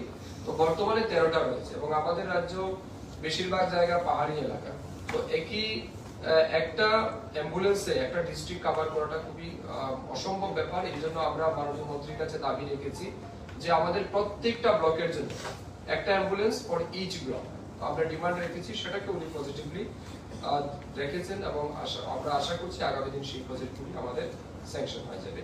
লাস্টলি ভেরি ইম্পর্টেন্ট, আপনারা জানেন এসসি ওয়েলফেয়ারও আমার কাছে রয়েছে। রিসেন্টলি বেশ কিছু জায়গাতে আমরা আমাদের নোটিশে এসছে যে pre metric scholarship, post metric scholarship, part time financial assistance যেগুলি এসসি ওয়েলফেয়ার ডিপার্টমেন্টের মাধ্যমে আমরা গরিব ছাত্রছাত্রীদের প্রদান করি, তো কিছু কিছু ছাত্রছাত্রীরা নাকি তাদের স্কলারশিপের টাকা পাচ্ছে না। তো এখানে কিছু টেকনিক্যাল সমস্যা ছিল। অ্যাকচুয়ালি এনআইসির সাথে যে সমস্ত ডকুমেন্ট ছাত্রদের সাবমিট করার কথা, তারা ডিউ টাইমে সমস্ত প্রপার ডকুমেন্ট সাবমিট করেনি, যার কারণে আমাদের রাজ্যে প্রায় 2 থেকে 2.5 হাজার স্টুডেন্টের, সেটা প্রি মেট্রিক হতে পারে, পোস্ট মেট্রিক হতে পারে, ওয়ান টাইম ফিনান্সিয়াল হতে পারে, প্রভিশনাল কোর্সের জন্য যে স্কলারশিপ বা ফিনান্সিয়াল অ্যাসিস্ট্যান্স আমরা দিয়ে থাকি সেটা হতে পারে, সেগুলি তারা পাচ্ছিলেন না, যার কারণে বিভিন্ন সময় তারা ডাইরেক্টরেটে এসে তারা আন্দোলন করছিলেন, দেখছি কোথাও দাবি রাখছেন। তো এই বিষয়গুলিও আমরা সিরিয়াসলি আমাদের যিনি এসসি ওয়েলফেয়ার তথা social empowerment and social justice ডিপার্টমেন্টের যিনি প্রতিমন্ত্রী আছেন এবং দপ্তরের সচিব, যেহেতু কেন্দ্রীয় মন্ত্রী মধ্যপ্রদেশে উনি ডক্টর বীরেন্দ্র কুমার, উনি আমাদের দপ্তরের মন্ত্রী, যেহেতু ওনার রাজ্যে ইলেকশন মধ্যপ্রদেশে, তার কারণে নির্বাচনী ব্যস্ততার কারণে উনি ছিলেন না, তবে দপ্তরের সমস্ত সচিবকে উনি ডাইরেকশন দিয়েছেন। সমস্ত কনসার্ন অফিসার যারা ছিলেন, আমাদের রাজ্যের যিনি প্রতিমন্ত্রী প্রতিমা ভৌমিক তিনিও ছিলেন, আমরা প্রায় 1 ঘন্টা মিটিং করেছি এটার উপর এবং 1 বাই 1 টপিকের উপর ডিসকাশন হয়েছে এবং ওনারা আমাদেরকে এসুরেন্স দিয়েছেন within the very short period তারা সমস্ত স্কলারশিপের পেমেন্ট তারা ডিসবার্স করবেন এবং তারা আমাদেরকে আশ্বস্ত করেছেন যে এটা নিয়ে আর কোনোভাবেই আপনাদেরকে কথা বলতে হবে না, আমরা উইদিন দ্য শর্ট পিরিয়ড আমরা সমস্ত কিছু দিয়ে দেব। তো এটা ছিল আমাদের দিল্লি ভিজিটের একটা গ্ল্যান্স রিপোর্ট যেটা আপনাদেরকে আমরা বললাম। তো এই ছিল আজকের মূল বিষয়। আমি আবারও যেটা প্রথমে বললাম, দশমী দিনের আমাদের যে আয়োজন ফিশারি ডিপার্টমেন্টের মাধ্যমে, সেটা আপনারা নিশ্চিত রেসপন্স করবেন এবং কোন কোন জায়গাতে কাউন্টার খোলা হবে সেটা আপনাদের সামনে বললাম। দিল্লি ভিজিটে আমরা কি টপিকস নিয়ে আলোচনা করেছি, কি সাবমিট রেখেছি ইউনিয়ন মিনিস্টারের কাছে, সেটা আপনাদের সামনে রাখলাম। তো সর্বোপরি আপনাদেরকে আবারও হৃদয় থেকে ধন্যবাদ জানাচ্ছি এবং শারদীয় দুর্গাপূজার অনেক অনেক শুভেচ্ছা এবং অভিনন্দন পুনর্বার আপনাদেরকে জানাচ্ছি। এখানে আমার কথা রাখছি। বর্তমানে রাজ্যে কৃষি দপ্তরে কতটা জলাশয় রয়েছে এবং নতুন কোন মাছ চাষ করার উদ্যোগ নেওয়া হয়েছে কিনা? আপনারা জানলে খুশি হবেন, আমাদের রাজ্যে আমরা আমি মন্ত্রী হিসেবে জয়েন করার আগে আমাদের রাজ্যের মানে প্রত্যেক বছর মাছের যেটা উৎপাদন ছিল সেটা ছিল 70,000 সামথিং মেট্রিক টন এবং আমাদের যেটা রিকোয়ারমেন্ট, আমাদের যেটা চাহিদা রাজ্যে, সেটা হচ্ছে প্রায় 1,29,000 মেট্রিক টনের মতো আমাদের মাছ প্রত্যেক বছর লাগে। এই যে শর্টফল, এটা আমরা সবসময় বাইরে থেকে নিয়ে আসি। তো আমরা এই গত 6 মাসের আমাদের যে এফোর্টস এবং আমরা যে ইনিশিয়েটিভ নিয়েছি, তার কারণে আমরা দেখেছি আমাদের বর্তমানে রাজ্যে প্রায় 83,000 মেট্রিক টন মাছ আমরা রাজ্যে আমাদের উৎপাদন হচ্ছে। 70,000 থেকে প্রায় 83 1000 মেট্রিক টন মাছ আমাদের উৎপাদন হচ্ছে এবং আমাদের যেটা গ্যাপ রয়েছে সেটা এখনো গ্যাপ আছে, সেটাকে পূরণ করার জন্য প্রধানমন্ত্রী মৎস্য সম্পদা যোজনার মাধ্যমে বিভিন্ন জায়গাতে জলাশয় খননের যেমন কাজ হচ্ছে।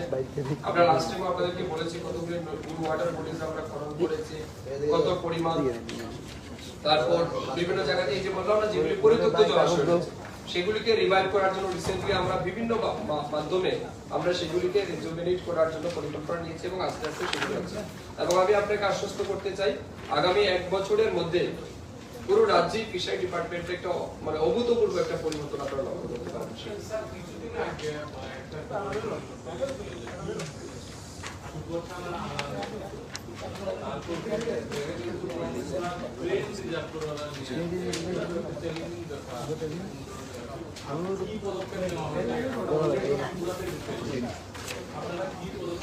সেটা পুরো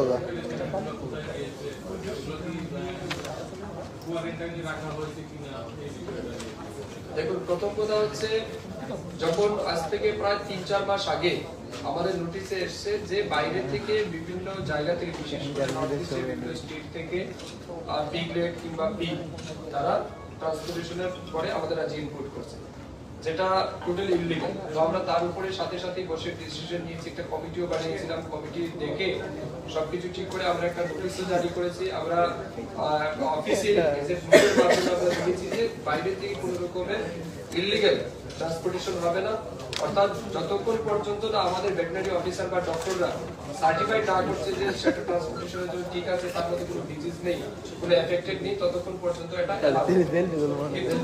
সেটা আমরা দিয়েছি। ডিএমকে আমরা কমিউনিকেট করেছি, পুলিশ লেভেলেও কমিউনিকেট করেছি, কিন্তু এই বিষয়টা বিশেষ করে ট্রেডে এটা চেকিং এর দায়িত্ব তো এই ডিপার্টমেন্টের না, যেহেতু এটাকে পুলিশকে অনেকটা দেখতে হবে। তো তারপরে যেগুলি আমাদের নজরে এসছে সমস্ত কিছুতে আমরা পুলিশের সাহায্য নিয়ে, ডিস্ট্রিক্ট অ্যাডমিনিস্ট্রেশন সাহায্য নিয়ে সেগুলোকে আটকানোর চেষ্টা করছি, কিন্তু এরপরেও যদি কোথাও হচ্ছে এটা আমরা ভবিষ্যত আগামী দিনে এটার উপর আরো সিরিয়াসলি আমরা দেখব। রেলওয়ে ডিপার্টমেন্টকেও আমরা চিঠি দিয়েছি, কিন্তু অনেক সময় কি হয় কোথাও কেউ যদি কি বলে বাঁকা পথে কিছু করতে চায়, তো যখন এটা ধরা পড়ে তারপরে আমরা বুঝতে পারি আসলে। তবুও আমরা চেষ্টা করছি, আরো রেলওয়ে ডিপার্টমেন্টকেও আমরা চিঠি দিয়েছি, আবার প্রয়োজনে আমরা একটা রিমাইন্ডার দেবো। পুলিশ ডিপার্টমেন্টকে আমরা বলেছি, আমাদের ডিস্ট্রিক্ট অ্যাডমিনিস্ট্রেশন, সাব ডিভিশন অ্যাডমিনিস্ট্রেশনকে আমরা আমাদের পক্ষ থেকে কমিউনিকেশন করা হয়েছে যাতে এই বিষয়ে একটু সিরিয়াসলি দেখা হয়। আমরা ফার্দার আবার চেষ্টা করবো যাতে এগুলোকে বন্ধ করা যায়।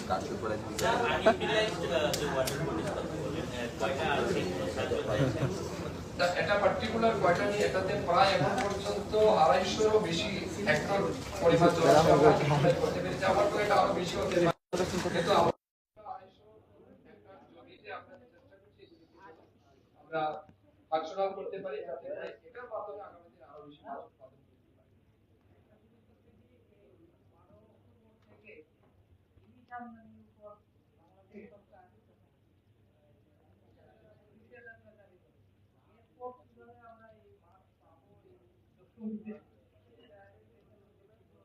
এটা আমরা স্পেশালি এটা নিয়ে আমরা দিল্লিকেও চিঠি দিয়েছি যাতে আমাদের বিশেষ করে যেহেতু ত্রিপুরা বাংলাদেশ খুব কাছাকাছি আমাদের যেন এটা অ্যালাউ করা হয়। 1-2 নাম্বার আমরা কলকাতা থেকে আমরা কমিউনিকেশন করছি, কলকাতার মাধ্যমে যেন আমরা আসতে পারি। এখন আমাদের ডিপার্টমেন্টের পক্ষ থেকে কলকাতার সাথে আলোচনা হচ্ছে, তো তারা কোথা থেকে আসছে এটা আমরা জানি না, তবে আমরা কলকাতা থেকে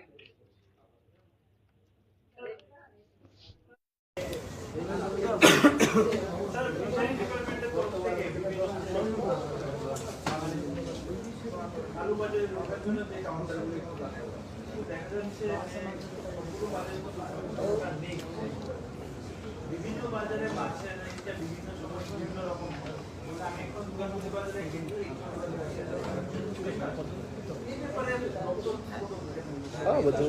এটা আসলে সরাসরি আমাদের বিষয় না, এটা হচ্ছে গিয়ে সিভিল অ্যাডমিনিস্ট্রেশনের দায়িত্ব বা যারা এগুলি ল এনফোর্সমেন্ট যারা দেখে। তো আমরা তারপরেও রিসেন্টলি আপনারা হয়তো জেনেছেন যে আমরা 3 মাস আগে আমাদের জয়েন্ট ডাইরেক্টর ফিশারিকে আমরা হেড বানিয়ে একটা কমিটি, তারা যেন বিভিন্ন মার্কেটে যায়, তারা ইন্সপেকশন করে, তারপর ফরমালিটি ইউজ হচ্ছে কিনা একটা পুরো ইন্সপেকশন করে। তো সব মিলিয়ে তারা একটা রিপোর্ট আমাদেরকে দিয়েছে। এটা হয় কি কেউ সাপোজ মনে করুন সে অন্ধ্রপ্রদেশ থেকে মাছ আনলো, কেউ বাংলা থেকে আনলো, তার ট্রান্সপোর্টেশন সবকিছু মিলে একটা ভ্যারাইটিস ইয়ে থাকে, তবুও এটার উপর কন্ট্রোল করার জন্য আমরা বারবার চেষ্টা করছি, কিন্তু আলটিমেটলি এটাকে আমাদের সিভিল অ্যাডমিনিস্ট্রেশনকে দেখতে হবে এই বিষয়টা। কারণ আপনি কোথা থেকে ইনপুট করছেন, কি রেটে ইনপুট করছেন, তার উপর ডিপেন্ড করে আপনি কত টাকা দিয়ে বিক্রি করবেন। এটা তো আমরা পার্টিকুলার এত টাকা রেট ধরে দিতে পারি না। সাপোজ আপনি বাইরে থেকে মাছ কিনে আনলেন, আপনি বাংলাদেশ থেকে আনছেন, আপনি কলকাতা থেকে আনছেন, আপনি গুজরাট থেকে আনছেন, তো আপনার সেখানে আপনি কত টাকা কিনেছেন, ট্রান্সপোর্টেশন, জিএসটি সবকিছু, তারপরে আপনি রেট ফিক্সড করছেন আপনার আগরতলাতে কত টাকা বিক্রি করছেন। তো অনেকের ক্ষেত্রে ডিফারেন্ট, তো এটা আমরা এক্স্যাক্টলি ফিক্সড করে দিতে পারি না, তবুও আমরা চেষ্টা করি যাতে এটা কন্ট্রোল হয়। এই জন্য আমাদের দপ্তরের পক্ষ থেকে কখনো আমরা লিঙ্ক বলে দিই বা আমাদের মাধ্যমে কিছু মাছ আমরা বিক্রি করার চেষ্টা করি যাতে কিছুটা লাগামটা যায়।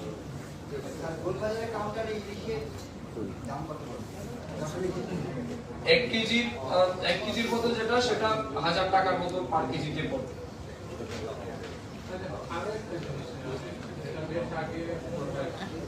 মানে শেষ করে দেন 1000 টাকার মতো।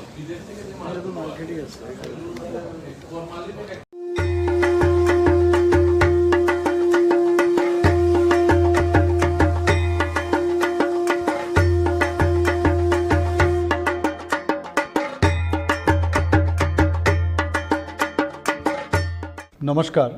শারদা উৎসব উপলক্ষে সকল রাজ্যবাসীকে আমি হার্দিক শারদীয় শুভেচ্ছা ও অভিনন্দন জানাচ্ছি। উৎসব সকল জাতি, ধর্ম, বর্ণ ও সম্প্রদায়ের মানুষকে একাত্ম করে তোলে। ধর্মীয় পরিমণ্ডলের মাধ্যমে গড়ে ওঠে সম্প্রীতি ও সৌভ্রাতৃত্ববোধ।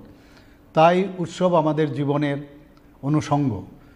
শারদা উৎসবের দিনগুলোতে প্রতিটি এলাকায় পারস্পরিক সৌহার্দ্য বজায় রাখা, শান্তি শৃঙ্খলা রক্ষা করা এবং নেশার বিরুদ্ধে জনচেতনা সৃষ্টি করা সকল নাগরিকদের দায়িত্ব। বিশেষ করে দুর্গাপূজা আয়োজক, বিভিন্ন ক্লাব, সংস্থা ও সংগঠকদের বিশেষ দায়িত্বপূর্ণ ভূমিকা রয়েছে। একজনের আনন্দ যাতে অন্যজনের দুঃখের কারণ না হয় সেদিকে আমাদের সকলকে দায়িত্বপূর্ণ ভূমিকা পালন করতে হবে। যান দুর্ঘটনা এড়াতে ট্রাফিক বিধি মেনে চলুন। দ্রুতগতিতে ও নেশাগ্রস্ত অবস্থায় যানবাহন চালানো দুর্ঘটনার প্রধান কারণ। তাই দুর্ঘটনা এড়াতে এগুলো পরিহার করা উচিত। উৎসবের দিনগুলোতে রাজ্য প্রশাসন সদা তৎপর রয়েছে। যে কোনো প্রয়োজনে প্রশাসনের সঙ্গে যোগাযোগ করুন। উৎসবের দিনগুলোতে সহায়তা প্রদানের জন্য আরক্ষা প্রশাসন সহ জরুরি পরিষেবার সঙ্গে যুক্ত প্রশাসনের কর্মী বন্ধুরা প্রস্তুত রয়েছেন। সকলের সহযোগিতায় শারদা উৎসবের দিনগুলি আনন্দমুখর হয়ে উঠুক। দেবীর দশভুজার আশীর্বাদ আমাদের সকলের উপর বর্ষিত হোক। আমি সকল রাজ্যবাসীর সুখ, সমৃদ্ধি ও আনন্দময় জীবন প্রত্যাশা করছি। সকলকে আবারও শুভ শারদীয়ার প্রীতি ও শুভেচ্ছা জানাচ্ছি। নমস্কার। এবং বিশিষ্ট সমাজসেবী শ্রী রাজীব ভট্টাচার্য মহোদয়, এবং একটু আগে যিনি ওনার মূল্যবান বক্তব্য এখানে রেখেছেন, আমাদের respected chief secretary Shri J K Sinha মহোদয়, মঞ্চে আসীন আছেন আমাদের ডিজি সাহেব, এখানে উপস্থিত আছেন শ্রী অমিতাভ রঞ্জনজি, এবং আমার সামনে এখানে সমস্ত যারা অফিসিয়ালরা আছেন, বিভিন্ন লাইন ডিপার্টমেন্টের যারা আধিকারিকরা আছেন বা কর্মচারীবৃন্দ যারাই এখানে আছেন, এখানে বিভিন্ন জনপ্রতিনিধিরাও এখানে আছেন, এমএলএ, আমাদের পবিত্র বিধানসভার সমস্ত বিধায়ক বিধায়িকরাও এখানে উপস্থিত আছেন, কর্পোরেটররা আছেন, এবং যারা দূর দূরান্ত থেকে এখানে আজকের এই কর্মসূচিতে এখানে যোগদান করেছেন, বিভিন্ন ভলেন্টিয়ার্স থেকে শুরু করে বিভিন্ন স্তরের সমাজকর্মীরা এখানে যারাই উপস্থিত আছেন, এবং আমার মিডিয়া বন্ধুরা, সবাইকে আজকের এই সুন্দর যে একটা অনুষ্ঠান এখানে আইসিএ ডিপার্টমেন্টের উদ্যোগে রাখা হয়েছে, আপনাদের হার্দিক অভিনন্দন ও শুভেচ্ছা জানাচ্ছি। একটু আগে আমাদের স্বাগত ভাষণে আমাদের আইসিএ ডিপার্টমেন্টের সেক্রেটারি মহোদয় আপনাদের সামনে পুরো বিস্তারিত এখানে আলোচনা করেছেন। আমরা আমাদের দেশকে মাদারল্যান্ড আমরা বলি, মাতৃভূমি, এবং তার গর্বেই কিন্তু আমাদের বাস। কিন্তু আমরা একটা বার এই যে মাটির উপর দিয়ে আমরা চলে আসি, আমরা একটা বারও কিন্তু সেটা একবার চিন্তা করি না এই মাটির মাহাত্ম্য কি। আমাদের যশস্বী প্রধানমন্ত্রী নরেন্দ্র মোদীজি যখন এই ধরনের উনি বিষয় আমাদের সামনে রাখেন, আমরা অবাক হয়ে যাই। যে জিনিস আমরা কখনো ভাবি না, উনি আমাদের স্মরণ করিয়ে দেন। যে সমস্ত গ্রাম পঞ্চায়েত থেকে আরম্ভ করে, ভিসির থেকে আরম্ভ করে, সেই মাটি নিয়ে ব্লক লেভেলে নিয়ে আসা, এবং ব্লক থেকে সাব ডিভিশন থেকে ডিস্ট্রিক্ট, এবং ডিস্ট্রিক্ট থেকে আজকের স্টেট লেভেলে নিয়ে আসা, এবং সেটা কর্তব্য পথে দিল্লিতে নিয়ে যাওয়া। শুধু তাই নয়, যারা আমাদের নগর পঞ্চায়েত, আমাদের মিউনিসিপ্যালিটি, আমাদের আগরতলা কর্পোরেশন মিউনিসিপ্যালিটির, সেখানে এনে তাদেরও যে কলস মাটি ভর্তি করে নিয়ে আসা, এই যে চিন্তাধারা, মানে আমাদের তো মানে এক এক সময় অবাক লাগে যে মাননীয় প্রধানমন্ত্রীজি কিভাবে চিন্তা করেন। দেশাত্মবোধের যে ভাবনা ওনার প্রতিটি কথায় শব্দে আমরা দেখতে পাই। একটু আগে বলা হয়েছে এখানে বিভিন্ন সময়ে উনি যেসব প্রোগ্রাম বা যেসব কথা আমাদের সামনে রাখেন এবং তাকে অনুষ্ঠানের মাধ্যমে যে পালন করার কথা বলেন, একটা দেশাত্মবোধের ভাবনা, এবং সেটা কি যারা দেশকে স্বাধীন করার জন্য যারা বলিদান হয়েছেন তাদেরকে স্মরণ করা। অদ্ভুত ওনার চিন্তাধারা, এবং সেই চিন্তাধারায় আমরাও সেইভাবে আমরা চলছি এখন। এবং একটা দেশাত্মবোধের ভাবনা, চিন্তা, চেতনা মননে স্মরণে আমরা সেটা কিন্তু এখন করছি। আমরা মানুষ কিন্তু বুঝতে পারছে। আজকে এখানে আমরা যে পঞ্চপ্রাণের যে প্লেজ আমরা এখানে নিয়েছি, যেটা আমাদের সিএস সাহেব বলেছেন যে এটা মাথায় রেখে আমাদের আগামী দিন সবসময় চলার পথে আমাদের যেন পাথেয় হয়। আমরা মাঝে মাঝে ভুলে যাই যে আমাদের যে দেশ, এই দেশকে আমরা কোথায় আছি, আমরা নিজেদেরকে নিয়ে ব্যস্ত থাকি। আমি সব জায়গায় একটা কথাই আমরা বলি যে অনেক সময় আমরা when we are attacked then we are united।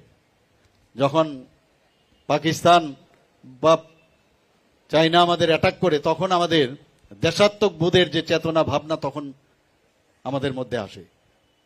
কিন্তু যখন আমরা শান্তিতে থাকি তখন কিন্তু এই জিনিসটা আসে না। তো সেটা আমরা সবসময় যাতে যে ইউনাইটেড থাকার যে বিষয়, আমাদের দেশের জন্য আমাদের কাজ করতে হবে, ফার্স্ট কান্ট্রি, তারপরে অন্য কিছু, এই যে বিষয়। এবং যারা আমাদের,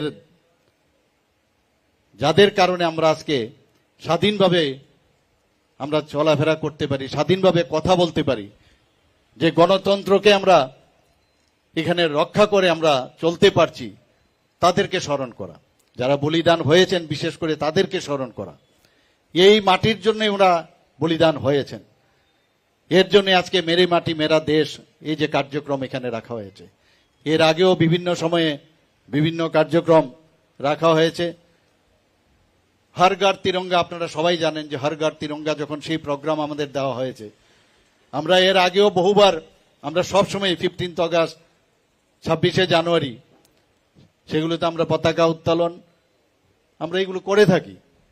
কিন্তু মাননীয় প্রধানমন্ত্রীজি যখন বললেন যে না, এবার সমস্ত মানুষ, জনসাধারণ নিজের পয়সা দিয়ে ফ্ল্যাগ কিনবে, এবং প্রতিটা ঘরে, প্রতিটা স্কুলে, সব জায়গায় এই পতাকা নিয়ে পতাকা উত্তোলন করবেন 15 অগাস্টে।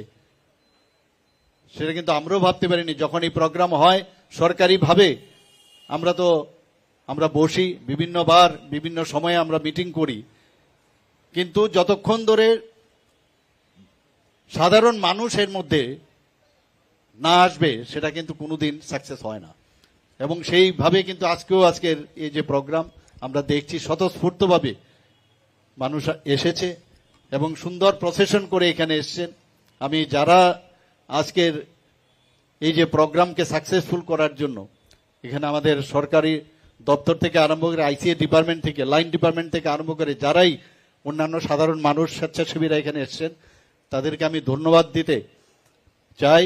এবং আগামী দিন এই ধরনের কোনো প্রোগ্রাম যদি হয়, নিশ্চয়ই আপনারা আমাদের সাথে থাকবেন। এক ত্রিপুরা শ্রেষ্ঠ ত্রিপুরা আমরা সবসময় বলি, এবং সেটা অবশ্যই আমাদের করতে হবে।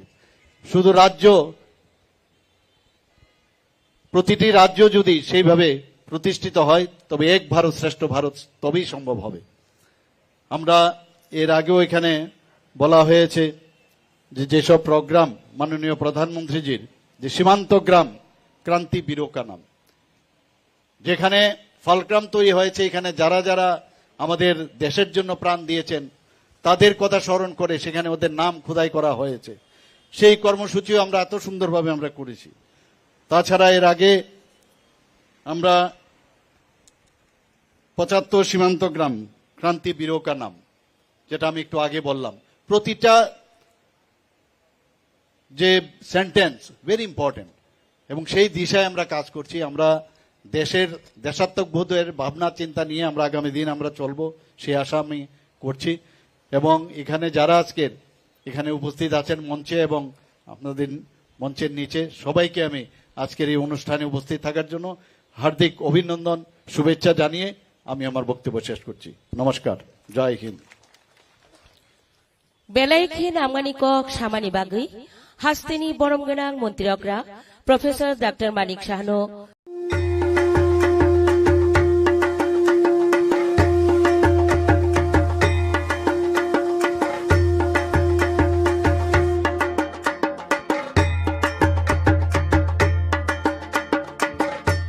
নমস্কার। শারদোৎসব উপলক্ষে সকল রাজ্যবাসীকে আমি হার্দিক শারদীয় শুভেচ্ছা ও অভিনন্দন জানাচ্ছি। উৎসব সকল জাতি, ধর্ম, বর্ণ ও সম্প্রদায়ের মানুষকে একাত্ম করে তোলে। ধর্মীয় পরিমণ্ডলের মাধ্যমে গড়ে ওঠে সম্প্রীতি ও সৌভ্রাতৃত্ববোধ। তাই উৎসব আমাদের জীবনের অনুষঙ্গ। শারদোৎসবের দিনগুলোতে প্রতিটি এলাকায় পারস্পরিক সৌহার্দ্য বজায় রাখা, শান্তি শৃঙ্খলা রক্ষা করা এবং নেশার বিরুদ্ধে জনচেতনা সৃষ্টি করা সকল নাগরিকদের দায়িত্ব। বিশেষ করে দুর্গাপূজা আয়োজক বিভিন্ন ক্লাব, সংস্থা ও সংগঠকদের বিশেষ দায়িত্বপূর্ণ ভূমিকা রয়েছে। একজনের আনন্দ যাতে অন্যজনের দুঃখের কারণ না হয়, সেদিকে আমাদের সকলকে দায়িত্বপূর্ণ ভূমিকা পালন করতে হবে। যান দুর্ঘটনা এড়াতে ট্রাফিক বিধি মেনে চলুন।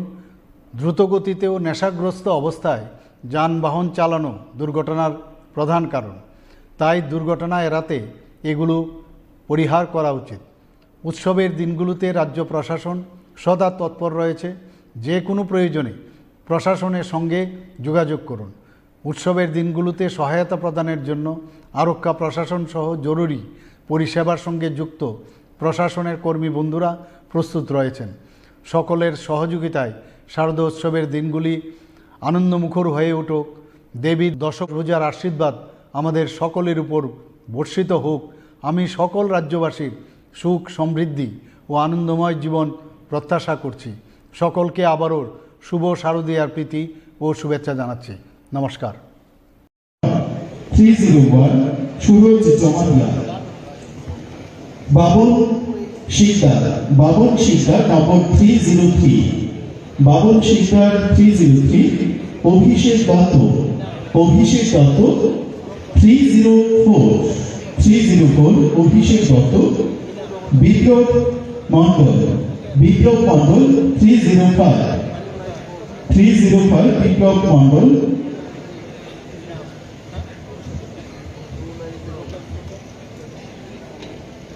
দীপান্বিতা দেব 306 স্নেহাশী শেখ 315 স্নেহাশী শেখ সঞ্জিত হোসেন 316 সাগরদীপ সাহা 302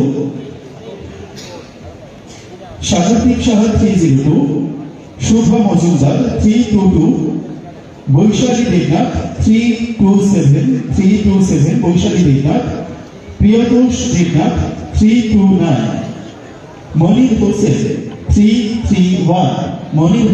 331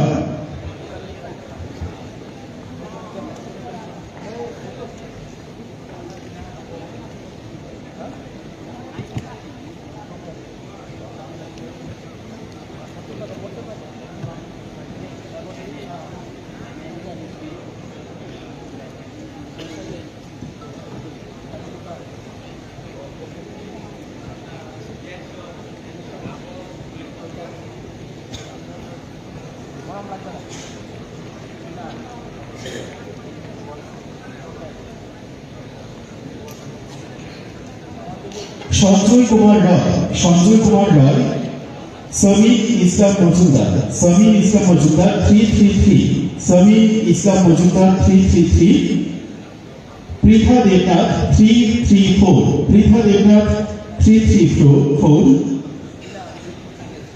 শুভ্র রুদ্রপাল, শুভ্র রুদ্রপাল 339, বিনয় পাল, বিনয় পাল 340, অনিন্দিতা দাস 341, অনিন্দিতা দাস 341, অনুরাগ ভট্টাচার্য 344, অনুরাগ ভট্টাচার্য 344, যারা যারা অফার পাবেন আপনারা তো জানেন, সুতরাং সামনের দিকে এগিয়ে আসলে ভালো, সামনের দিকে এগিয়ে আসলে ভালো, নাম করলে চলে আসতে হবে। অনুরাগ ভট্টাচার্য 344, সুস্মিতা দেব 346, সুজন সাহা, সুজন সাহা 350, অভিষেক দেববর্মা, অভিষেক দেববর্মা 351, দিশা রয়, দিশা রয় 355, দিশা রয় 355,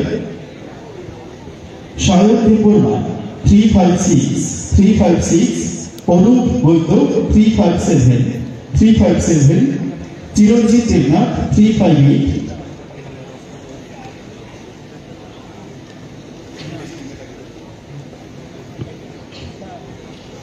মেরি ত্রিপুরা নম্বর 1629, মেরি ত্রিপুরা, আপনি আপনার টোকেন নিয়ে মঞ্চে চলে আসবেন। মেরি ত্রিপুরা 1629, অভিষেক দেববর্মা, দিশা রয়,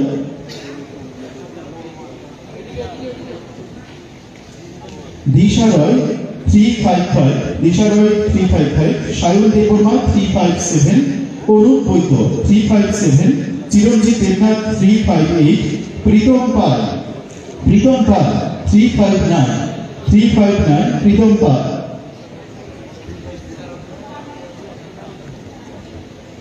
নবজিৎ রয় 352, নবজিৎ রয়, বিনীতা ভট্টাচার্য 367, দীপঙ্কর দেব 368, রথিন বৈরাগী 371, প্রণব দত্ত 373, প্রণব দত্ত, ঋতুরাজ চক্রবর্তী 376, অস্মিতা দে 386, বিথিকা সিংহা 391, সায়ন দাস 392, দিবাকর শিকদার 399, প্রসেনজিৎ মিত্র 405, মিঠুন দাস 407, দেবব্রত দাস 420, বিশ্বজিৎ চক্রবর্তী 426, রাজীব রঞ্জন মন্ডল 422, রেশমা বণিক 429, রেশমা বণিক,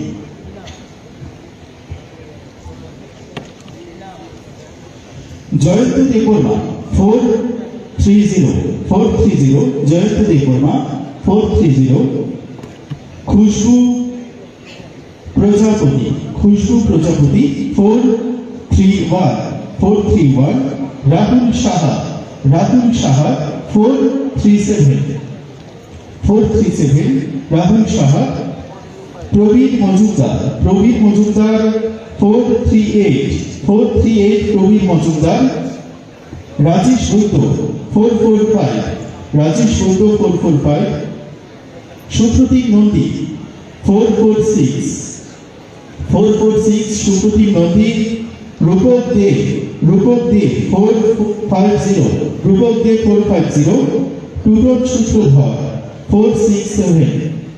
টুটন সূত্রধর 467,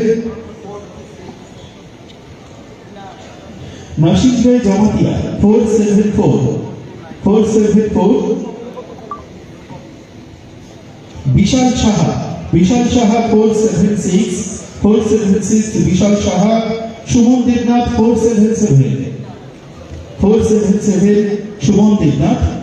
Orup Ghosh 481. Orup Ghosh. Imanul Riyad 491. Surojit Namo 492. Saurabh Singha 498. Nilen Bhattacharya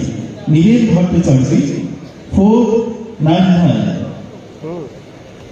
Susmita Deborna number 507. Devojit Das 511. Devojit Das 511. Piyush Bhomik 515. Soumitra Pal number 517.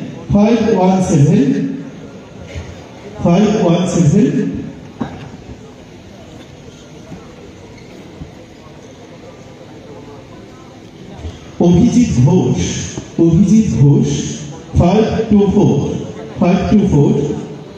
Sujoy Chakraborty 531. Sujoy Chakraborty. Anchal Pathak 534. Shoibot Malakar 537.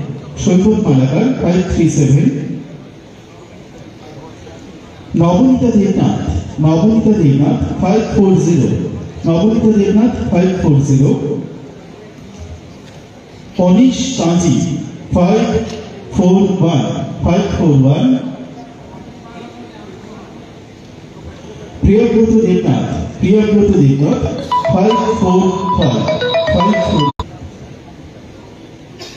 Priyabrat Devnath number 545.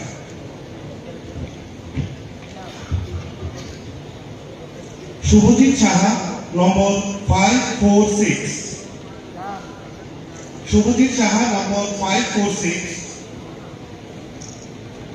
Angita Chauhan number 548.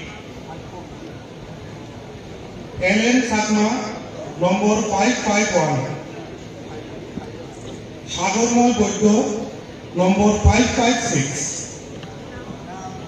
Deep Mojumdar number 557. Shukdeep Roy number 558. Rupesh Das number 573. Mr. Devojit Ter number 574. Madhav Das number 576.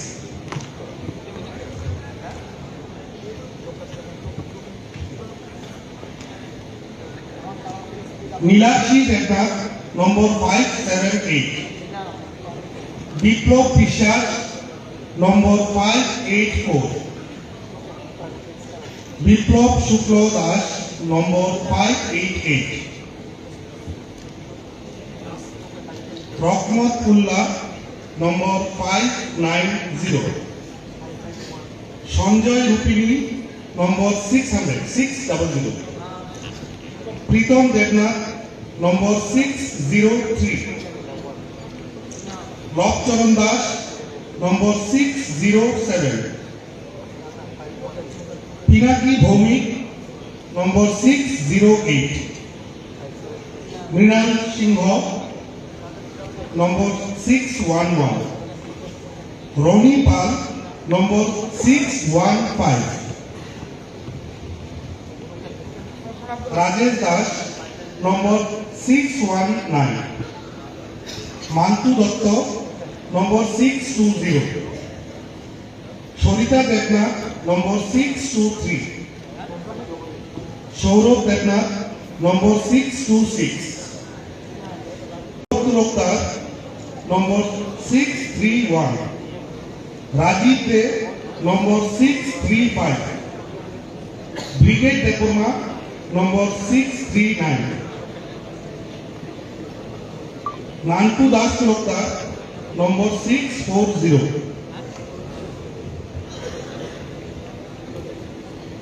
Mampi Roy number 645, Amal Debbarma number 649, Badal Goswami number 653,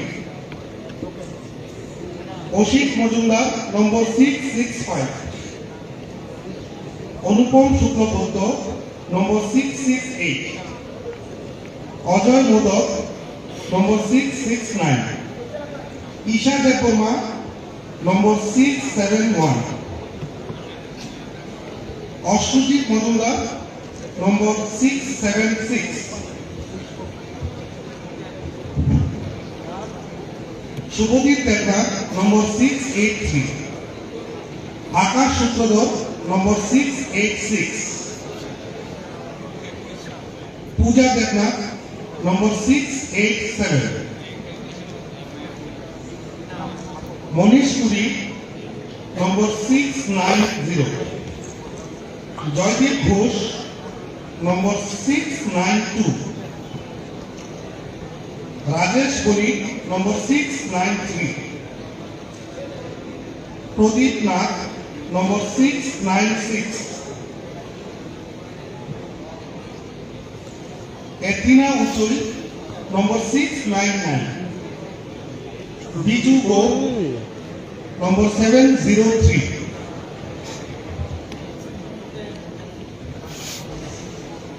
Sourav Nandi নম্বর 705, সুব্রত মহাজন নম্বর 706,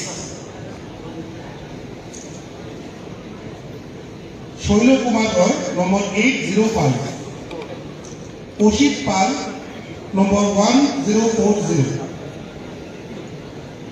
অভিষেক সিনহা নম্বর 1470, রজত কান্তি চক্রবর্তী নম্বর 1723, জয়ন্ত ঘোষ নম্বর 1928,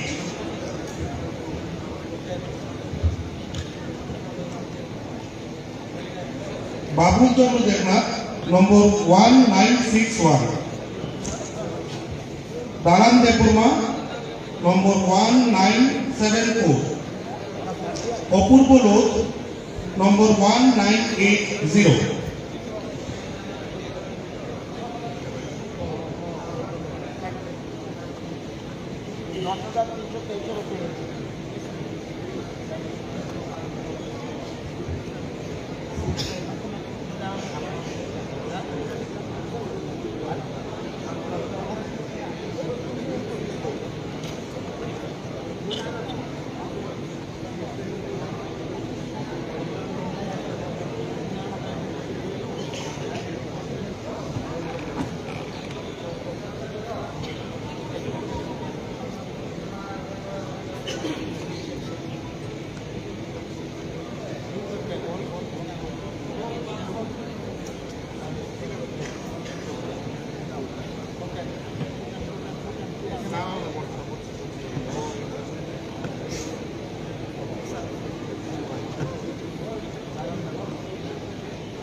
সুবিদ দেবনাথ, সুবিদ দেবনাথ,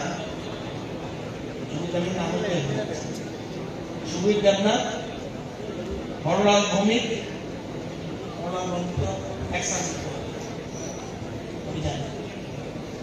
হরলাল ভৌমিক, আচ্ছা সুবিদ দেবনাথ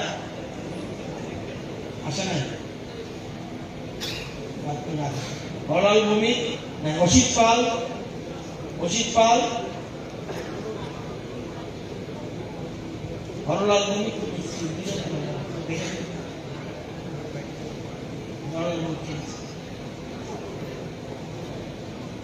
প্রীতম দেবনাথ, অভিজিৎ দাস, জয়ব্রত দেবনাথ।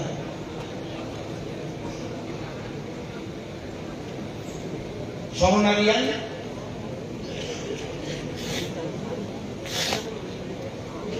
হোক না স্বর্ণারিয়ান, স্বর্ণা, বাবার নাম কি? বাবার নাম কি? হ্যাঁ ঠিক,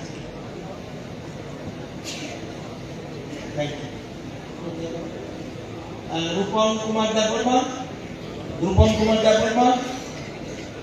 Jayanta Debbarma, Subrata Reang, Dibij Debbarma, Pannalal Debbarma, Charulal Debbarma, Jitendra Reang, Rekha Debbarma.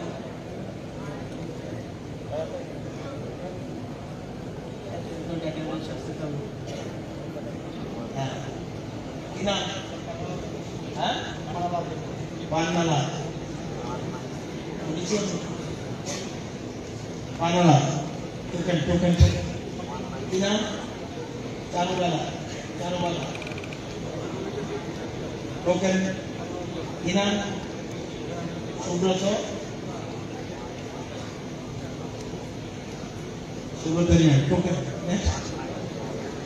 Rupam, very good.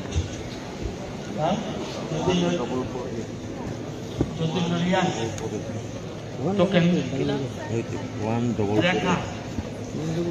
Rekha Devarma. Jayanta Devarma. Thank you. Pradeep Tripura, Lal Jama,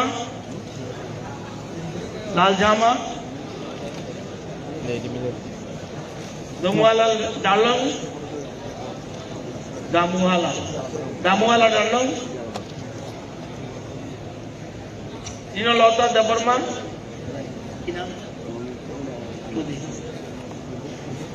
token.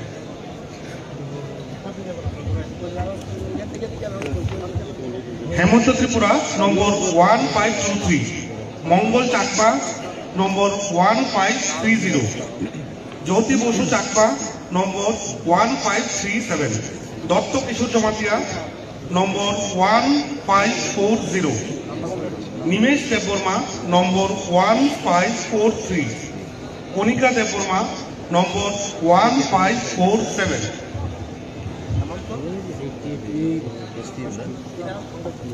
কোয়াক্তা Debbarma number 1554, Sajal mock Chowdhury number 1555, পার্থজি Debbarma number 1556, Asim Debbarma number 1558, Samir Debbarma number 1559, বিলেন্দ্র Riyan number 1563, Padam Debbarma number 1565, Ili Jamatia number 1566, অঙ্গরা Singh number 1567, Shubham Debbarma number 1569,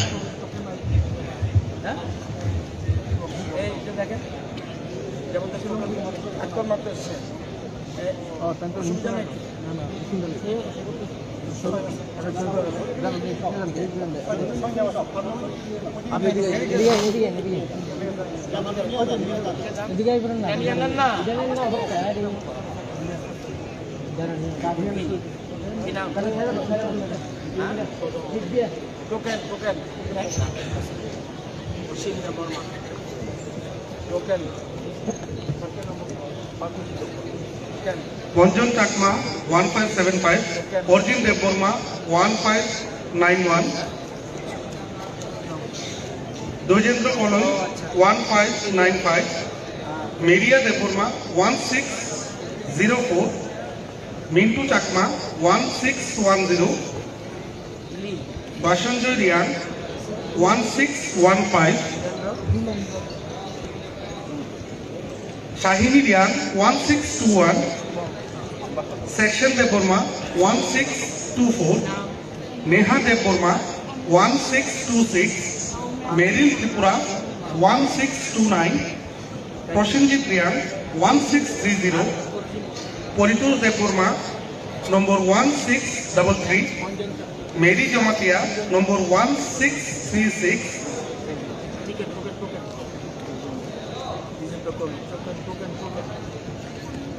Laltun Pui number 1641, Pooja Jamatia number 1643, Pramod Moitakma, Pradip Moitakma number 1645,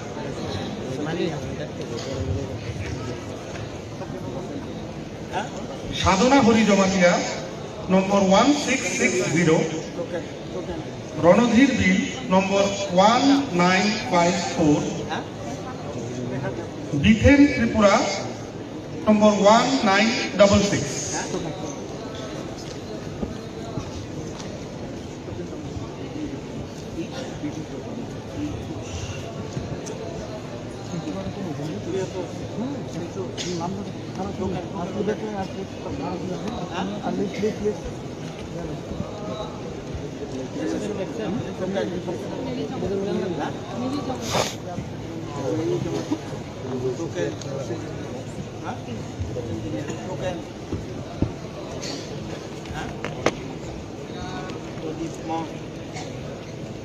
Token, Puja, token,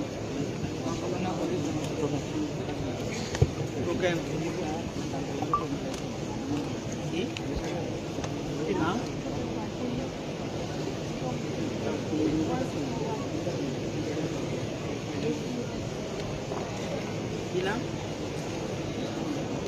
দোকানের serial নাম্বারটা দেখো।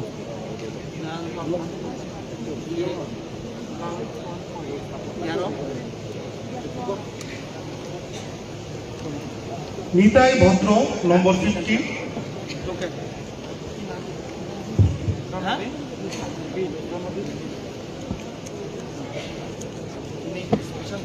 নিতাই ভদ্র যিনি আছেন একটু পরে আসবেন, নিতাই ভদ্র যিনি আছেন একটু পরে আসবেন, আমাদের এটা শেষ হয়ে যাক তারপর আসবেন।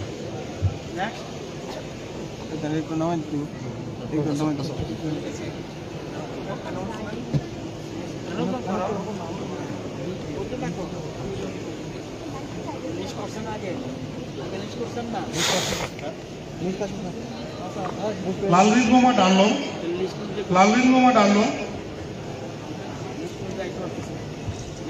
পীতম্বর দেববর্মা, পীতম্বর দেববর্মা,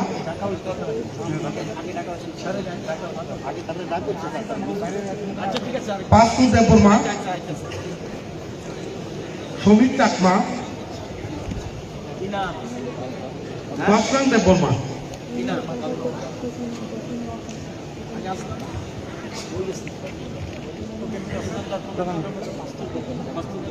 বীরজা মোহন ত্রিপুরা, বীরজা মোহন ত্রিপুরা, অনিম দেববর্মা, অনিম দেববর্মা, শিবকুমার মৌসুম, জোথালিয়ানা রানো, বিকাশ মুন্ডা, নরেশ কুচই,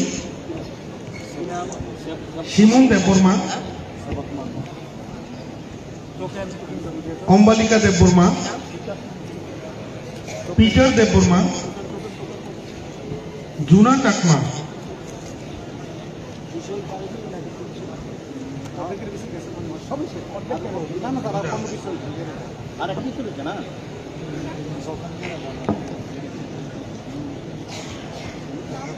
বিপাশা চাকমা,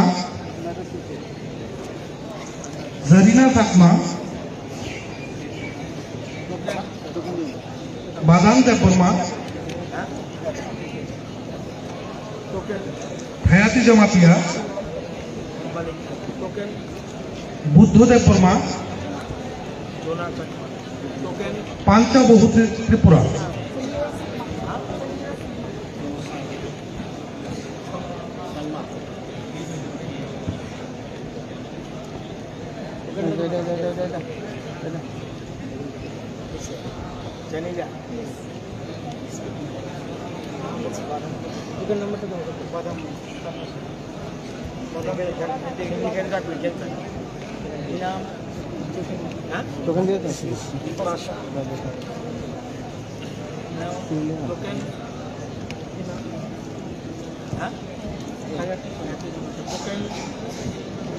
নিতাই ভদ্র, নিতাই ভদ্র, মনোকুমার দেববর্মা,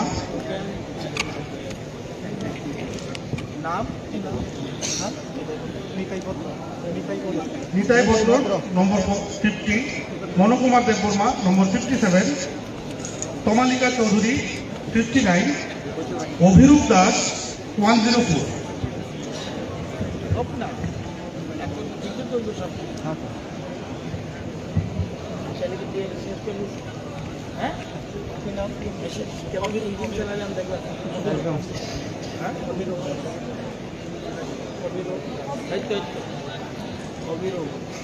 জনলিয়াম মারাক নম্বর 279, শ্রাবণ দেববর্মান নম্বর 348, রুশেন দেববর্মান নম্বর 394, অমূল্য দেববর্মা নম্বর 812,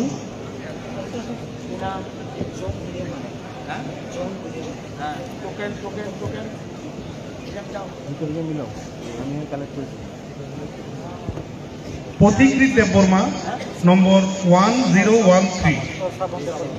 পথিকৃত দেববর্মা, আপনি অফারটা নেওয়ার পর এখানে একটু থাকবেন।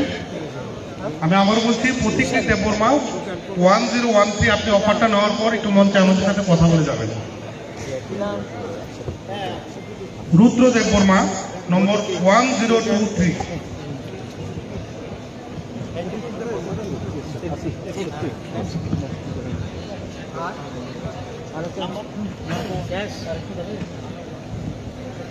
প্রিয়াঙ্কা দাস, সত্য সনাতন দাস, রানা দাস, অনুপ দাস।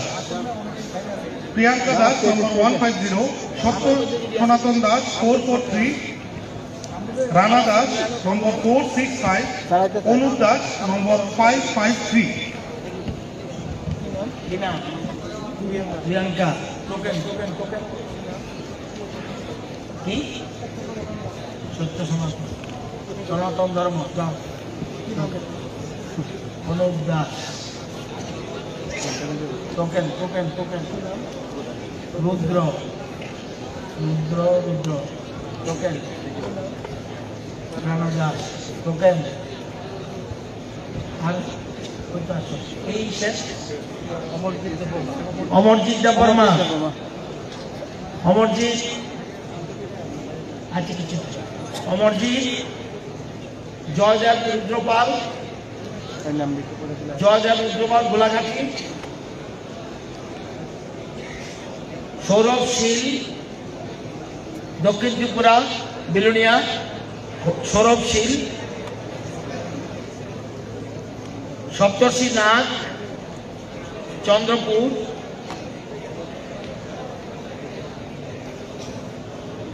দেবরূপ পালিত কৈলাসর, রাজীব ঘোষ রাজধরনগর জামজুরি,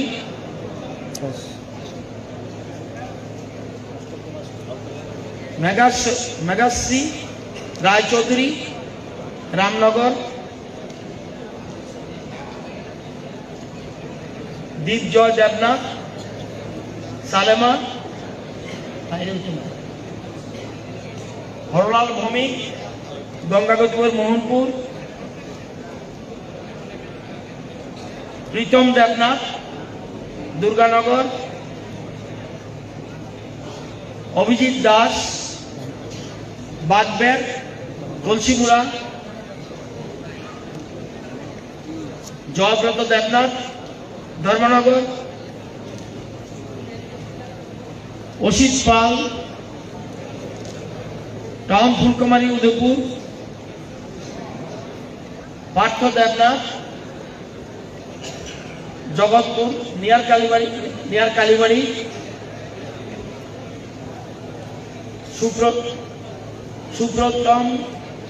সুপ্রীতম নন্দী, শ্রীনগর, এডিনগর, এমানুয়েল রিয়াং, কেন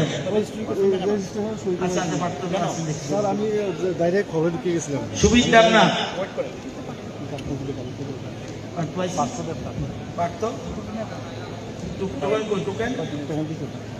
কই করতে গেছে অভার নিত অনিয়া।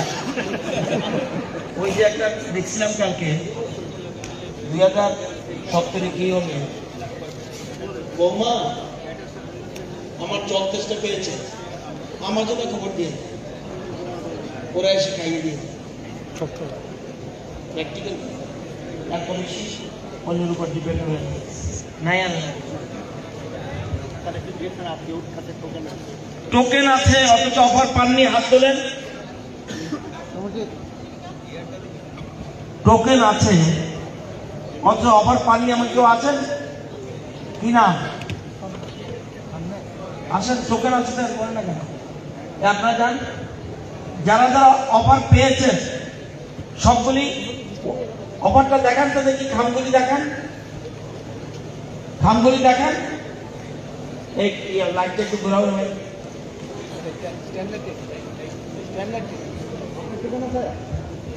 যারা যারা অফার পেয়েছেন অফারগুলি আমার দিকে শো করা, ইয়েস, এরকম ভাবে সব ঠিক আছে। এখন আমাকে বলেন, টোকেন পেয়েছেন, রেজিস্ট্রেশন করিয়েছেন, অফার পাননি, একজন লোক আছে পাইছে? অফারটি দেখেন, অফার কয় তারিখের মধ্যে জমা দেব? অফারের জমা দেওয়ার লাস্ট ডেট, অফার জমা দেওয়ার লাস্ট ডেট 24 নভেম্বর। পুজোর দিনগুলিতে বন্ধ থাকবে, লক্ষ্মী পূজা বন্ধ থাকবে, দিওয়ালি বন্ধ থাকবে, ওয়ার্কিং ডেতে জমা দিতে হবে।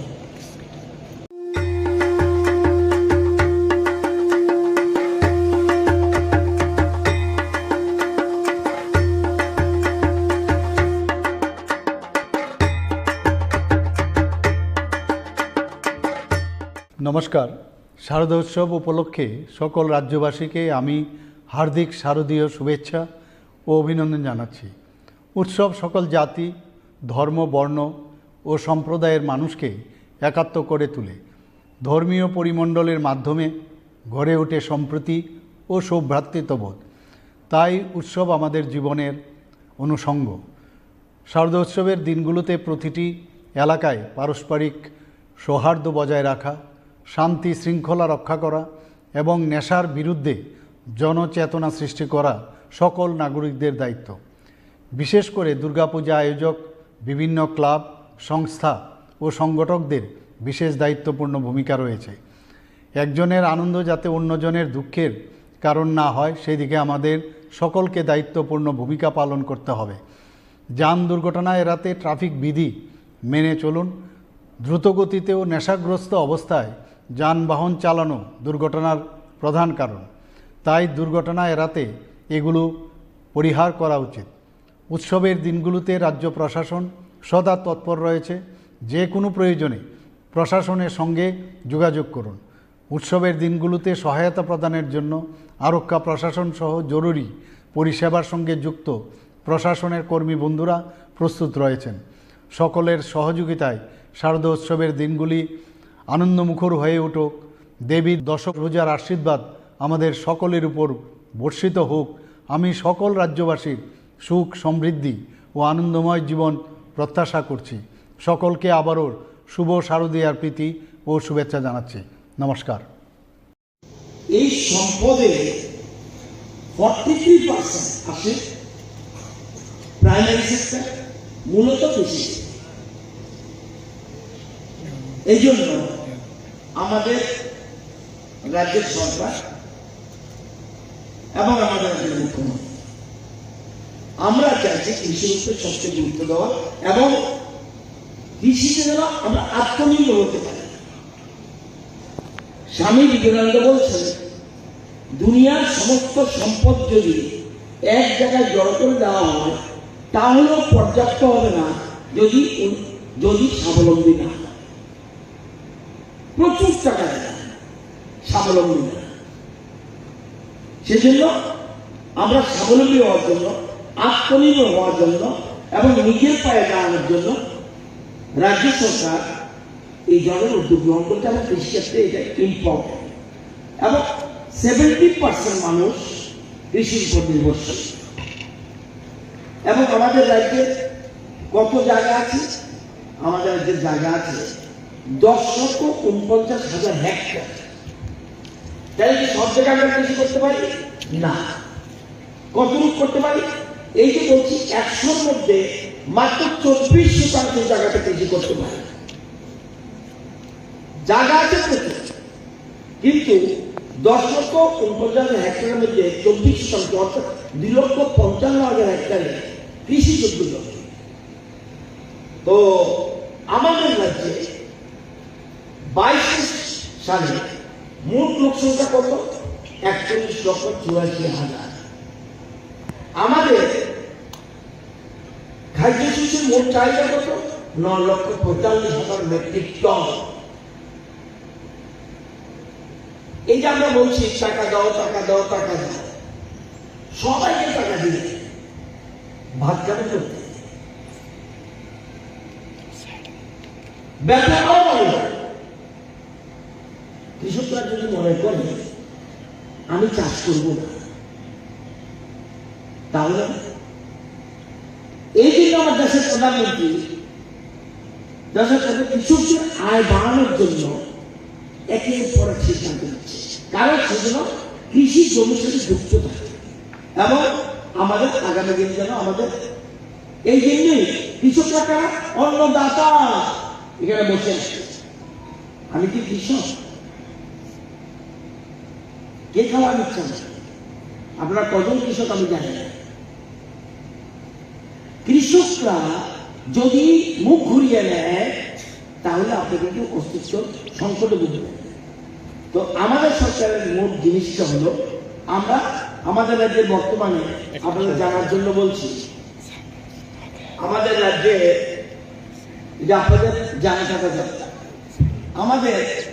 আমরা বহুত আমাদের রাজ্যের পুরোটা কিন্তু আমরা কিন্তু এখন আত্মনির্ভর হই কৃষিতে, ধীরে ধীরে এগোচ্ছি। আমি যদি বলি যেমন দক্ষিণ ত্রিপুরা, আপনারা কিছুদিন পরে জয়েন করবেন। আমার বোধ হয় 24 নভেম্বরের মধ্যে আমার বোধ হয় জমা দিতে হবে, বোধ হয় এই জন্য দিয়েছে। সাউথ ত্রিপুরা কত লোক আছে? 4,98,000। সেখানে খাদ্যশস্য কত দরকার? 1,12,000 মেট্রিক টন। তারা উৎপাদন করছে কত? দক্ষিণ ত্রিপুরার মানুষ 1,46,000, তারা সাধারণ 34,000 মেট্রিক টন বেশি উৎপাদন করছে। আসুন গোমতী কত লোক? 4,97,000 মানুষ। কত দরকার? 1,12,000 মেট্রিক টন বছরে দরকার। কত উৎপাদন করছে? 1,35,000 মেট্রিক টন। 23,000 মেট্রিক টন বেশি উৎপাদন করছে প্রয়োজনের তুলনায়।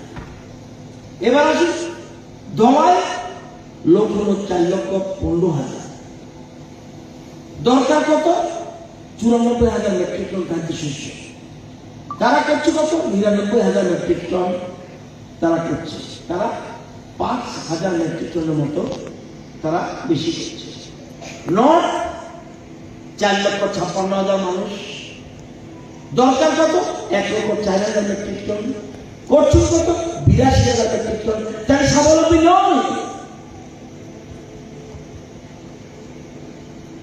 তাহলে নর্থ ত্রিপুরা স্বাবলম্বী নয়। আরো 22,000 মেট্রিক টন উৎপাদন করতে হবে।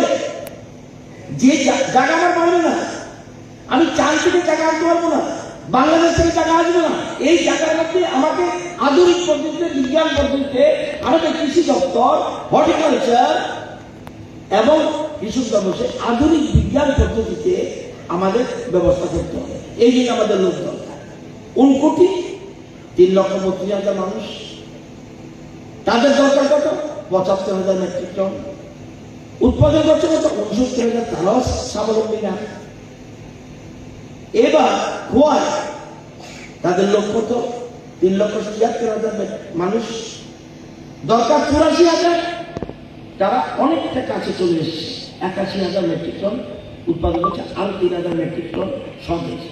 পশ্চিম ত্রিপুরা যেহেতু 100 বেশি, সেখানে 10,37,000 মানুষ, উৎপাদন হচ্ছে দরকার 2,34,000 মেট্রিক টন, মাত্র 88,000 মেট্রিক টন উৎপাদন হচ্ছে।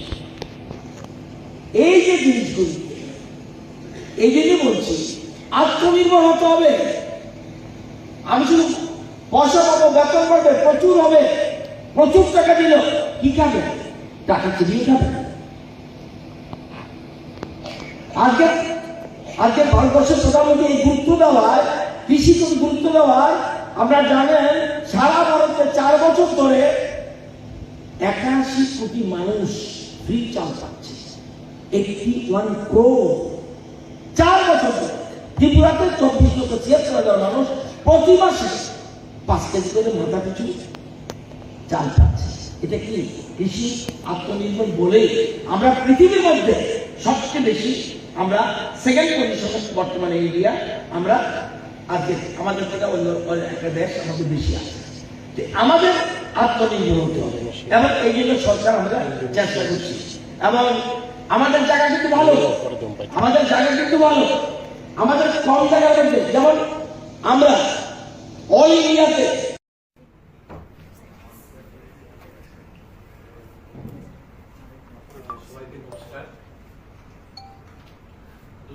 ঠিক প্রাককালে মিডিয়ার বন্ধু যারা এই স্যাটেলাইট বিল্ডিং এ উপস্থিত আছেন, সবাইকে আমরা শুভেচ্ছা জানাই, অভিনন্দন জানাই।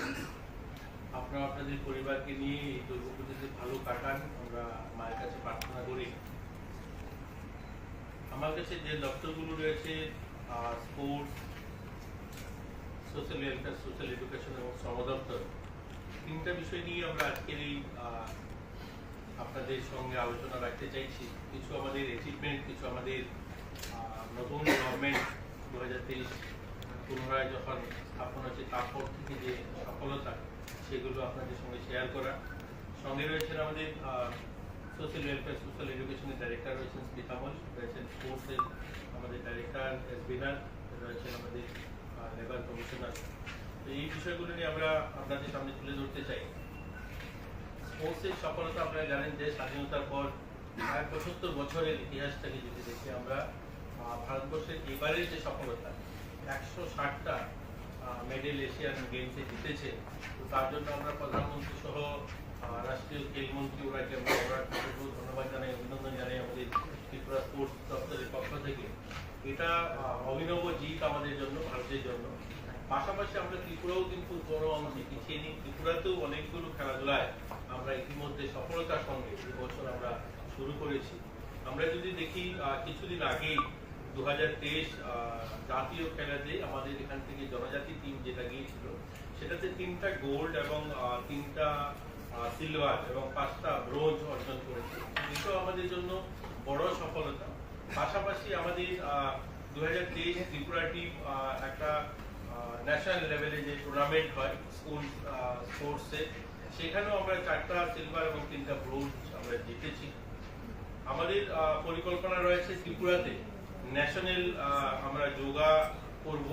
তো এটাও রয়েছে স্কুল লেভেলের আন্ডার 17 ছেলে মেয়েদের ন্যাশনাল যোগা কম্পিটিশন ত্রিপুরাতে হবে। সেটাও মোটামুটি তারিখ নির্ধারণ হয়েছে 22 থেকে 27 নভেম্বর ত্রিপুরাতে সেটা হবে। গোটা দেশ থেকে ছেলেমেয়েরা আসবে, এখানে এই ধরনের একটা বড় আয়োজন আমরা করতে পারবো, আমরা আশাবাদী। এবং তা নিয়ে আমাদের দপ্তরের যারা রয়েছে তারা সেগুলো নিয়ে কাজ করছে। ইতিমধ্যে আমাদের আমবাসাতে একটা বড় যুব আবাস 200 বেডের, সেখানে অলমোস্ট কমপ্লিট, সেটাকে মাননীয় মুখ্যমন্ত্রীর হাত দিয়ে উদ্বোধন হবে। তার অপেক্ষায় রয়েছে, সেটা খুব শীঘ্রই আমরা উদ্ঘাটন করব। আমাদের ইনডোর হল আপনারা জানেন এনআরসিসি যেটা আমাদের নেতাজি চৌমুহনীতে রয়েছে, সেখানে সেটাকে একটু আপগ্রেড করা, সেটাকে রিপেয়ার আপনারা দেখেছেন, অনেকগুলো কাজ ইতিমধ্যে যেগুলো ভেঙে পড়ছে, অনেকগুলো সিট, সেগুলোকে রিপেয়ার করার জন্য আমরা 50 লক্ষ টাকা আমাদের রাষ্ট্র থেকে দেওয়া হয়েছে পিডব্লিউডিকে। সেটা শীঘ্রই মেরামতের কাজ হবে এবং সেখানে একটা নতুন বাস্কেট কোর্ট সেটা তৈরি করা হচ্ছে, বাইরে যে খালি জায়গা রয়েছে সেখানে। দুটা নতুন যুব আবাস তৈরির জন্য 25 কোটি টাকা সরকার মঞ্জুরি দিয়েছে, আমাদেরকে বাজেটে ছিল। একটা উদয়পুরে যুব আবাস তৈরি হবে এবং একটা ঊনকোটি জেলাতে কৈলাসহরে যুব আবাস হবে। তার জমি নির্ধারণ করা হয়েছে, সেটা শিলান্যাসের জন্য আমরা তৈরি। আমাদের মাননীয় মুখ্যমন্ত্রী তারিখ দিলেই সেটাও শিলান্যাস হবে। শান্তির বাজারে একটা স্টেডিয়াম, একটা ফুটবল স্টেডিয়াম শান্তির বাজারে নির্মাণ হবে, সেটারও ইতিমধ্যে ফান্ড দিয়ে দেওয়া হয়েছে, সেখানে কাজ শুরু হবে, সেটারও টেন্ডার হবে, শিলান্যাস হবে। খেলো ইন্ডিয়া প্রকল্পে যেগুলো আমাদের কাজ আগে শুরু হয়েছিল, আপনারা জানেন আমাদের হকি কোর্ট যেটা বাদারঘাটে, আমাদের পানিসাগর ফুটবল মাঠ যেটা সিনথেটিক কোর্ট করা হচ্ছে কোয়াইতে, যেগুলো অসম্পূর্ণ ছিল, যেগুলো হাবডান হয়ে আছে, সেগুলোকেও আমরা টাইমলাইন বেঁধে দিয়েছি, যারা কাজ করছে মার্চের মধ্যে কমপ্লিট সেগুলোকে করা। সম্পূর্ণ মাঠ আমরা মার্চের মধ্যে কমপ্লিট করে নেব। আর তারপরে আমরা বড় লেভেলে কোনো ধরনের টুর্নামেন্ট বাইরে ন্যাশনাল লেভেলে আমরা সেগুলো করতে পারবো। তার জন্য এই মাঠগুলো আমরা সিনথেটিক ট্র্যাক, অ্যাথলেটিক ট্র্যাক যেগুলো হচ্ছে, এগুলো অলমোস্ট আধা কোনোটা 60-70%, 75% কাজ হয়ে আছে, সেগুলো আমরা করে নেব। আমাদের মাননীয় মুখ্যমন্ত্রীর একটা আমাদের বাজেটে তিনি বলেছিলেন যে মুখ্যমন্ত্রী ট্যালেন্ট সার্চ আমাদের একটা স্কিম, এর মধ্যে দিয়ে মুখ্যমন্ত্রী ক্রীড়া উন্নয়ন প্রকল্প, আমাদের রাজ্যে ছেলেমেয়েরা যখন বাইরে খেলতে যেতেন, আমাদের এখানে কোনো ধরনের তাদের বীমার ব্যবস্থা ছিল না। তার জন্য কি হতো, বাইরে ছেলেমেয়েরা খেলতে গেলে সেখানে কোনো দুর্ঘটনাগ্রস্ত হলে তাদেরকে সরকারি সাহায্যের ব্যবস্থা ছিল না। তো আমরা তাদেরকে সেই বীমার আওতায় আনা এবং ট্যালেন্ট মফস্বল থেকে, গ্রামীণ এলাকা থেকে ট্যালেন্ট সার্চ করে বের করে আনা, প্রতিবার খেলোয়াড়দেরকে গ্রাম থেকে তুলে আনা, তাদেরকে ফাইন্যান্সিয়ালি সাপোর্ট করা, সেটাও একটা স্কিম রয়েছে।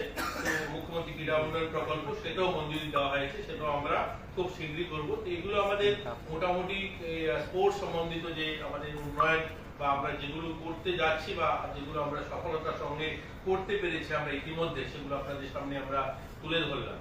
আমাদের লেবার ডিপার্টমেন্টের অনেকগুলো কাজ, লেবার ডিপার্টমেন্টের যেমন জেআইবিটিতে আপনারা জানেন রেজাল্ট বেরিয়েছে, গ্রুপ বি তে আবার পরীক্ষার জন্য তারিখ দেওয়া হয়েছে, ডিসেম্বরের 1 তারিখ থেকে হবে। অলরেডি গ্রুপ সি তে যারা নাম এসছে, যারা ইন্টারভিউতে যারা বেরিয়েছে, যারা চাকরি পাবেন, তাদের অলরেডি আমরা প্রত্যেক ডিপার্টমেন্টের রিকোয়েশন অনুযায়ী তাদেরকে আমরা দিয়ে দিয়েছি। প্রত্যেক ডিপার্টমেন্ট তাদের অ্যাপয়েন্টমেন্ট লেটার পাঠিয়ে দেবে, তাদের সেই প্রক্রিয়ার কাজও শুরু হয়েছে।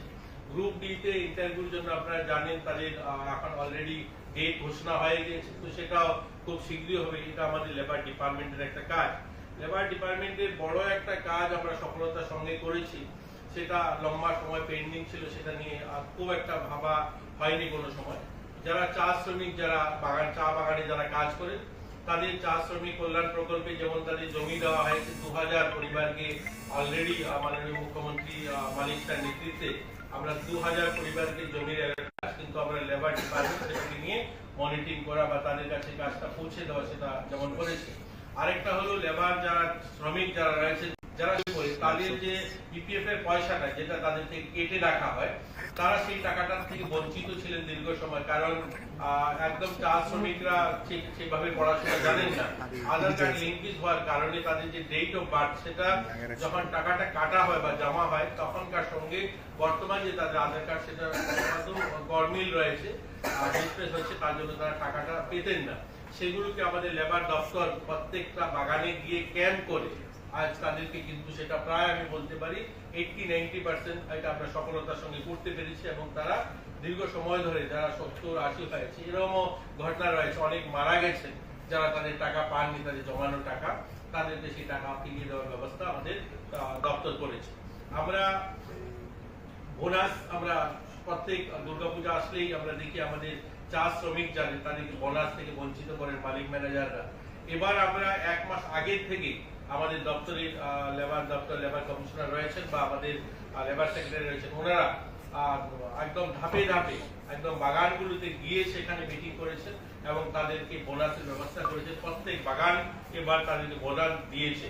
শুধু বাগানের বোনাস নয়, এবার সবচেয়ে বড় কথা আপনাদেরকে বললে খুশি লাগবে সবাই, যে একটা বড় সংখ্যা আউটসোর্সিং, নতুন করে আমাদের রাজ্যে আউটসোর্সিং এ অনেক স্টাফরা রয়েছেন, বিভিন্ন সিকিউরিটিতে কাজ করেন, অন্যান্য দপ্তরে কাজ করেন, তাদেরকেও আমরা এক প্রকার বলতে পারেন আমাদের দপ্তর ডেকে এনে তাদেরকে এমওএ সাইন করিয়েছে যে তারা যেন দিতে হবে তাদেরকে বোনাস, তার কাউকে যেন বোনাস থেকে বঞ্চিত না করা হয়। এই সংখ্যাটা নেওয়ার কম নয়, প্রায় 20,000-এর আশপাশ। তো এই 20,000 লোক যারা আউটসোর্সিং এ কাজ করেন, বিভিন্ন হাউসকিপিং রয়েছেন, বিভিন্ন আপনার যারা শ্রমিকরা রয়েছেন, আনঅর্গানাইজ সেক্টরে যারা কাজ করে, তাদেরকে এই সুবিধাটা দেওয়া হয়েছে এবং তারা পাবে। সেটা প্রাইভেট যারা কোম্পানিগুলো ম্যান পাওয়ার সাপ্লাই করেন তাদেরকে বাধ্য করা হয়েছে তারা জন্য তাদের এই পয়সাটা দেন, বোনাসটা দিয়ে দেন। তো তারা সবাই কমিটমেন্ট করেছে এই দুর্গাপুজোর আগে সমস্ত দিয়ে দেবে। তো এর মধ্যে আমি এখন পর্যন্ত যেগুলো জেনেছি অলমোস্ট 90% দিয়ে দিয়েছে। কোনো মালিক যেগুলো বন্ধ প্রায়, ধরুন ফ্যাক্টরি বা বাগান, তারা দিতে পারেনি, কিন্তু আমরা চেষ্টা থাকবে সবাই যেন সেগুলো পায়, সেভাবে আমাদের দপ্তর কাজ করছে। আমাদের শ্রম দপ্তরের আরেকটা হচ্ছে লেবার বোর্ড রয়েছে, কনস্ট্রাকশন বোর্ড রয়েছে। এই কনস্ট্রাকশন বোর্ডে আমরা ইতিমধ্যে আমরা কিছুদিন আগে একটা পত্রিকাতে দেখেছিলাম যে আমাদের যেটা নির্মাণ শ্রমিক কল্যাণ প্রকল্পে খুব একটা দেওয়া হচ্ছে না। আমি আজকে আপনাদের সাংবাদিক বন্ধুদের মাধ্যমে সেটাও আপনাদের কাছে তুলে ধরতে চাই তার পরিসংখ্যানটা। আমরা প্রায় মহিলা নির্মাণ শ্রমিক যেটা বিবাহ যোজনা রয়েছে, এই ফাইন্যান্সিয়াল ইয়ারে, এই বছর যে নতুন ফাইন্যান্সিয়াল ইয়ারে আমরা 135 জনকে দিয়েছি। যে স্কিমটা রয়েছে তারা 50,000 টাকা এর জন্য পায়। আমাদের মেয়েরা যারা শ্রমিকের কাজ করেন, নির্মাণ শ্রমিকের কাজ করেন, সেই সংখ্যাটা 135 জনকে আমরা এই ফাইন্যান্সিয়াল ইয়ারে অর্থাৎ 2022-23 ফাইন্যান্সিয়াল ইয়ার আমরা তাদেরকে দিয়েছি। এডুকেশন বেনিফিট আমাদের যাদেরকে দেওয়া হয়েছে এটা 6,960 জনকে, যারা নির্মাণ শ্রমিকের ছেলে মেয়েরা যারা আলাদা আলাদা ক্লাস 1 থেকে 3 পর্যন্ত, একটা গ্রেড 3 থেকে 5 পর্যন্ত যারা মাধ্যমিক এবং যারা গ্রাজুয়েট, তাদের জন্য আলাদা আলাদা অ্যামাউন্ট রয়েছে। তো সেই সংখ্যাটা প্রায় আপনার 6,960 জনকে এই বেনিফিট দেওয়া হয়েছে। যারা গর্ভবতী মায়েরা যারা রয়েছেন এই যারা নির্মাণ শ্রমিকের মধ্যে, তাদেরকেও প্রায় 5 জনকে দেওয়া হয়েছে। মেডিকেল বেনিফিট যারা চিকিৎসার জন্য, আমাদের নির্মাণ শ্রমিক ভাইয়েরা চিকিৎসা করাতে বাইরে যান বা স্পেশাল ট্রিটমেন্টের জন্য বাইরে বা আইএলএস বা আমাদের অন্য হসপিটালে যারা ভর্তি হন, এই সংখ্যাটাও আমরা কিন্তু 60 জনকে দিয়েছি। পেনশন বেনিফিট যারা পান, এটাতে 2,865 জনকে দেওয়া হয়েছে। ডেথ বেনিফিট 44 ডেথ বেনিফিট যারা, তারাও পেয়েছে। তো এই ধরনের সব মিলিয়ে আমরা 10,095 জনকে আমরা দিতে পেরেছি ইতিমধ্যে। সবচেয়ে বড় কথা হলো আমরা এই যে আমাদের নির্মাণ শ্রমিক প্রকল্পে যে টাকাটা দেওয়া হয়, এই টাকাটা আমাদের এই সরকারের আমলে, আমরা যদি দেখি বামপন্থীদের আমলে যে সরকার তাদের যে অ্যামাউন্টটা ছিল, তারা 10,000 টাকা দিত ম্যারেজ বেনিফিট, আমরা 50,000 টাকা দিচ্ছি। আমরা তাদেরকে যাদের অ্যাক্সিডেন্ট বেনিফিট যেটা, তাদের ছিল মাত্র 50,000 টাকা দেওয়া হতো, আজকে আমরা সেটাকে 4 লাখ টাকা তাদেরকে দেওয়া হচ্ছে। চিকিৎসার ক্ষেত্রে তাদের সবচেয়ে লিমিট ছিল 10,000 টাকা থেকে 50,000 টাকা, সেটাকে বাড়িয়ে আমরা 5 লক্ষ টাকা করেছি ম্যাক্সিমাম।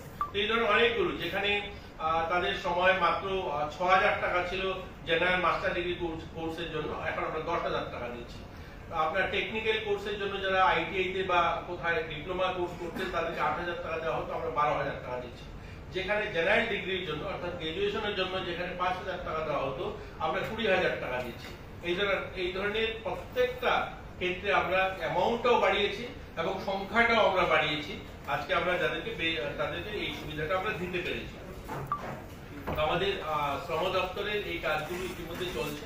আমরা নতুন করে যে সমস্ত ক্যাশার ইউনিট অর্থাৎ পাথর ভাঙা, যেহেতু রাজ্য উন্নয়ন করছে, আমরা দেখছি সবাই যেভাবে ন্যাশনাল হাইওয়ে কনস্ট্রাকশন, বড় বড় বিল্ডিং তৈরি হচ্ছে, শপিং মহল তৈরি হচ্ছে, এই সমস্ত ডেভেলপমেন্টের কাজের জন্য কিন্তু শ্রমিক একটা বড় প্রায়োরিটি, অর্থাৎ শ্রমিক ছাড়া এগুলো করা সম্ভব নয়।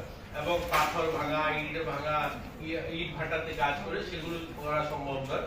তো আমাদের দপ্তরে যারা লেবার ইন্সপেক্টররা রয়েছে, তারা সময় সময় সেগুলোকে ভিজিট ভিজিট করছে এবং সেগুলোকেও আমরা তাদেরকে বাধ্য করছি তাদেরকে ইএসআই করিয়ে দিতে, এবং ইএসআই হসপিটালের জন্য অলরেডি প্রসেসিং রয়েছে, যেটা আমাদের বুদ্ধনগরে যেটা নির্মাণ হবে সেটাও আন্ডার প্রসেস রয়েছে, সেটাও খুব শীঘ্রই কাজ শুরু হবে। আমাদের পরিকল্পনা রয়েছে কিছু লেবার শেড তৈরি করা জিবি হসপিটালের আশপাশে, কোথায় যারা চিকিৎসা করতে আসেন তারা যেন সেখানে সেই শেডে থাকতে পারেন কম পয়সাতে, এই ধরনের একটা পরিকল্পনা রয়েছে। আমাদের পরিকল্পনা রয়েছে লেবার বোর্ডের মাধ্যমে, কনস্ট্রাকশন বোর্ডের মাধ্যমে হেলথ পরিষেবা, মোবাইল হেলথ পরিষেবা দেওয়ার, সেগুলো নিয়ে আমাদের পরিকল্পনা রয়েছে। সেই দিশাতে আমাদের আধিকারিকরা কাজ করছে, আমরা সেগুলো খুব শীঘ্রই করতে পারবো। আমাদের সোশ্যাল ওয়েলফেয়ার এবং সোশ্যাল এডুকেশনের কিছু বিষয় যেগুলো বলুন।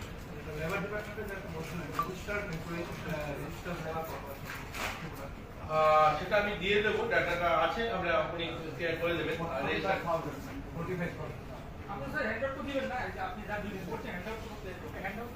অনেকগুলো তো কম্পাইল করা, ঠিক আছে, দেখবো সেটা আমি। আচ্ছা ঠিক আছে, দেখা যাবে। আচ্ছা শুনুন, এরপরে হচ্ছে social welfare and social education ডিপার্টমেন্টের অনেকগুলো কাজ ইতিমধ্যে আমরা সফলতার সঙ্গে যেগুলো করেছি সেগুলো এক দুটা বিষয় আমি তুলে ধরছি। আমরা নতুন আমাদের রাজ্যে নতুন আমাদের 234টি নতুন অঙ্গনওয়াড়ি সেন্টার বানানো হয়েছে ইতিমধ্যে আমাদের এই ফাইন্যান্সিয়াল ইয়ার। 234টি অঙ্গনওয়াড়ি সেন্টার, যার মধ্যে 44 অর্থাৎ 44টা অঙ্গনওয়াড়ি সেন্টার রয়েছে ব্লু সেটেলমেন্ট এরিয়াগুলোতে, যেখানে রিয়াং শরণার্থী শিবির নতুন করা হয়েছে, যেখানে তাদেরকে পুনর্বাসন দেওয়া হয়েছে, সেখানে 44টা সেন্টার নতুন করা হয়েছে। এবং এর মধ্যে আমরা ধলাই জেলাতে 200টা অঙ্গনওয়াড়ি সেন্টার, সক্ষম অঙ্গনওয়াড়ি সেন্টার, অর্থাৎ আপগ্রেড। আমাদের মাথায় এরকম একটা ঢুকে গেছে, সবাই ভাবি অঙ্গনওয়াড়ি সেন্টার মানে খিচুড়ি খাওয়ার, সেখানে একবেলা খেতে পারবে ছোট বাচ্চারা। আমরা এর থেকে বের করে আনতে চাইছি, আমরা সক্ষম অঙ্গনওয়াড়ি সেন্টার আমরা শুরু করেছি 200টা অঙ্গনওয়াড়ি সেন্টারকে, এবং সেখানে smart class, LED screen, electricity, পাঙ্খা, অর্থাৎ যেগুলো একটা মডার্ন প্রাইভেট স্কুলে থাকে সেই ধরনের আমরা অঙ্গনওয়াড়ি সেন্টার নির্মাণের জন্য শুরু করেছি। 200টা অঙ্গনওয়াড়ি সেন্টারকে সক্ষম অঙ্গনওয়াড়ি সেন্টার নেওয়া হয়েছে। তার মধ্যে 50টা অঙ্গনওয়াড়ি সেন্টারে অলরেডি টেন্ডার প্রসেস হয়েছে, টিভি লাগানো হবে, পেইন্টিং করানো হবে, সেগুলো আপগ্রেড করা। তো সেভাবে আমরা করছি। আমরা অঙ্গনওয়াড়ি সেন্টারগুলোকে গ্রেডিং করেছি। আমাদের যে অঙ্গনওয়াড়ি সেন্টারগুলো রয়েছে, এই যে 10,145টা অঙ্গনওয়াড়ি সেন্টার রয়েছে, এগুলোকে গ্রেডিং করা হচ্ছে, অর্থাৎ এই 1 নম্বর, 2 নম্বর, 3 নম্বর, 4 নম্বর, 5 নম্বর। এটা এইভাবে আমরা করেছি। 80% বাচ্চারা যেখানে উপস্থিত হয় সেখানে আমরা এ গ্রেড দিয়েছি। যেখানে ধরুন 50% বাচ্চারা উপস্থিত হয় সেখানে আমরা বি গ্রেড দিয়েছি। যেমন 20% যেখানে বাচ্চা হয় সেখানে আমরা সি গ্রেড দিয়েছি। এগুলোকে করে আমরা নিচের থেকে শুরু করতে চাইছি, যেখানে আমরা লাস্ট গ্রেডে অর্থাৎ 5 নম্বরে যেখানে আসবে সেগুলোকে আমরা ডিসেম্বর জানুয়ারি মাসে আমরা সেখানে স্পেশাল ড্রাইভ দিয়ে আমরা প্রত্যেকটা অঙ্গনওয়াড়ি সেন্টারের জন্য নতুন একটা কমিটি করেছি। এখানে যারা আছি আমরা মিডিয়াতে কাজ করি, আমরাও আমাদের পরিবারের আত্মীয় স্বজন ছোট বাচ্চারা অঙ্গনওয়াড়ি সেন্টারে যায়, এটা আমরা সবার জন্য আমরাও সেখানে সামিল হব। আমরা রিকোয়েস্ট করবো আপনারাও নিজ নিজ এরিয়াতে সেটাতে সামিল হবেন। আমরা জনপ্রতিনিধি, সোশ্যাল ওয়ার্কার, অভিভাবক যারা যাদের বাচ্চারা পড়ে, যেভাবে স্কুলে এসএমসি কমিটি রয়েছে ঠিক আমরা অঙ্গনওয়াড়ির জন্য কমিটি করছি, অর্থাৎ সেখানকার অভিভাবক যারা রয়েছে বা কোনো অফিসাররা সেখানে বসবাস করে সবাইকে নিয়ে একটা টিম তৈরি করছি এবং তাদের মনিটরিং এ সেই সমস্ত স্কুল চলা, এবং তারা আমরা ওই 2 মাস আমাদের কাজ থাকবে ওই সমস্ত গার্জিয়ানের কাছে যাওয়া, তাদের সঙ্গে কথা বলা, তারা যেন বাচ্চাদেরকে নিয়ে আসে। তো আমরা যেগুলো ওই নিচের থেকে শুরু করবো এগুলোকে আপগ্রেড করার জন্য, তো সেটা শুরু হয়েছে আমাদের। আমার নজরে একটা বিষয় এসেছিল মিডিয়ার মাধ্যমে, শাড়ি এবং তাদের পাঁচটা যারা পড়েন আমাদের অঙ্গনওয়াড়িতে যাদের দেওয়া হয়নি। আমি সেটা বলতে চাই 2019-20 আপনারা জানেন গোটা পৃথিবী মহামারী করোনার একটা সমস্যা ছিল, গোটা পৃথিবীতে ফাইন্যান্সিয়াল একটা ক্রাইসিস ছিল, কিন্তু আমাদের ভারত সরকারও তখন আমাদের যে ফান্ডটা দেন এই অর্থাৎ কাপড় কেনার জন্য সেই ফান্ডটা দেওয়া হয়নি। তো সেখানে লেখা হয়েছিল পত্রিকাতে যে আমাদের ব্যবস্থাপনা বা আধিকারিকরা সেরকম নয়, আমাদেরকে টাকা দেওয়া হয়নি কেন্দ্র থেকে, যেহেতু এই স্কিমগুলো কেন্দ্র সরকার চালায়, তো কেন্দ্র থেকে যেহেতু টাকা আসেনি সেগুলো দেওয়া হয়নি। আমরা 22-23 ফাইন্যান্সিয়াল ইয়ারে আমরা আগে যেহেতু টাকা দেওয়া হয়নি, এখন কেন্দ্র আমাদেরকে টাকা দিয়েছে, আমরা 22-23 ফাইন্যান্সিয়াল এবং 23-24 অর্থ বছরে তাদেরকে শাড়ি এবং তার 2টো করে শাড়ি 5টা কেনার জন্য অলরেডি আমরা আমাদের সিডিপিও আমরা লেভেলে টাকা পাঠিয়ে দিয়েছি, স্যাংশন দিয়ে দেওয়া হয়েছে, সেখানে তারা সেগুলো কিনে নেবে। আমাদের রাজ্যে আপনারা জানেন যে সামাজিক ভাতা 30,000 নতুন সামাজিক ভাতা দেওয়া হবে, যারা মুখ্যমন্ত্রী সামাজিক প্রকল্পে 30,000 নতুন দেওয়ার অলরেডি কাজ অ্যাপ্লিকেশন নিয়ে নেওয়া হয়েছে, স্কুটিনি চলছে, খুব শীঘ্রই সেটাও আমরা দিয়ে দেব। সেটা স্কুটিনি বা যেগুলো অফিসিয়াল কাজ রয়েছে সেগুলো কমপ্লিট হলেই আমরা সেগুলো দিতে পারবো।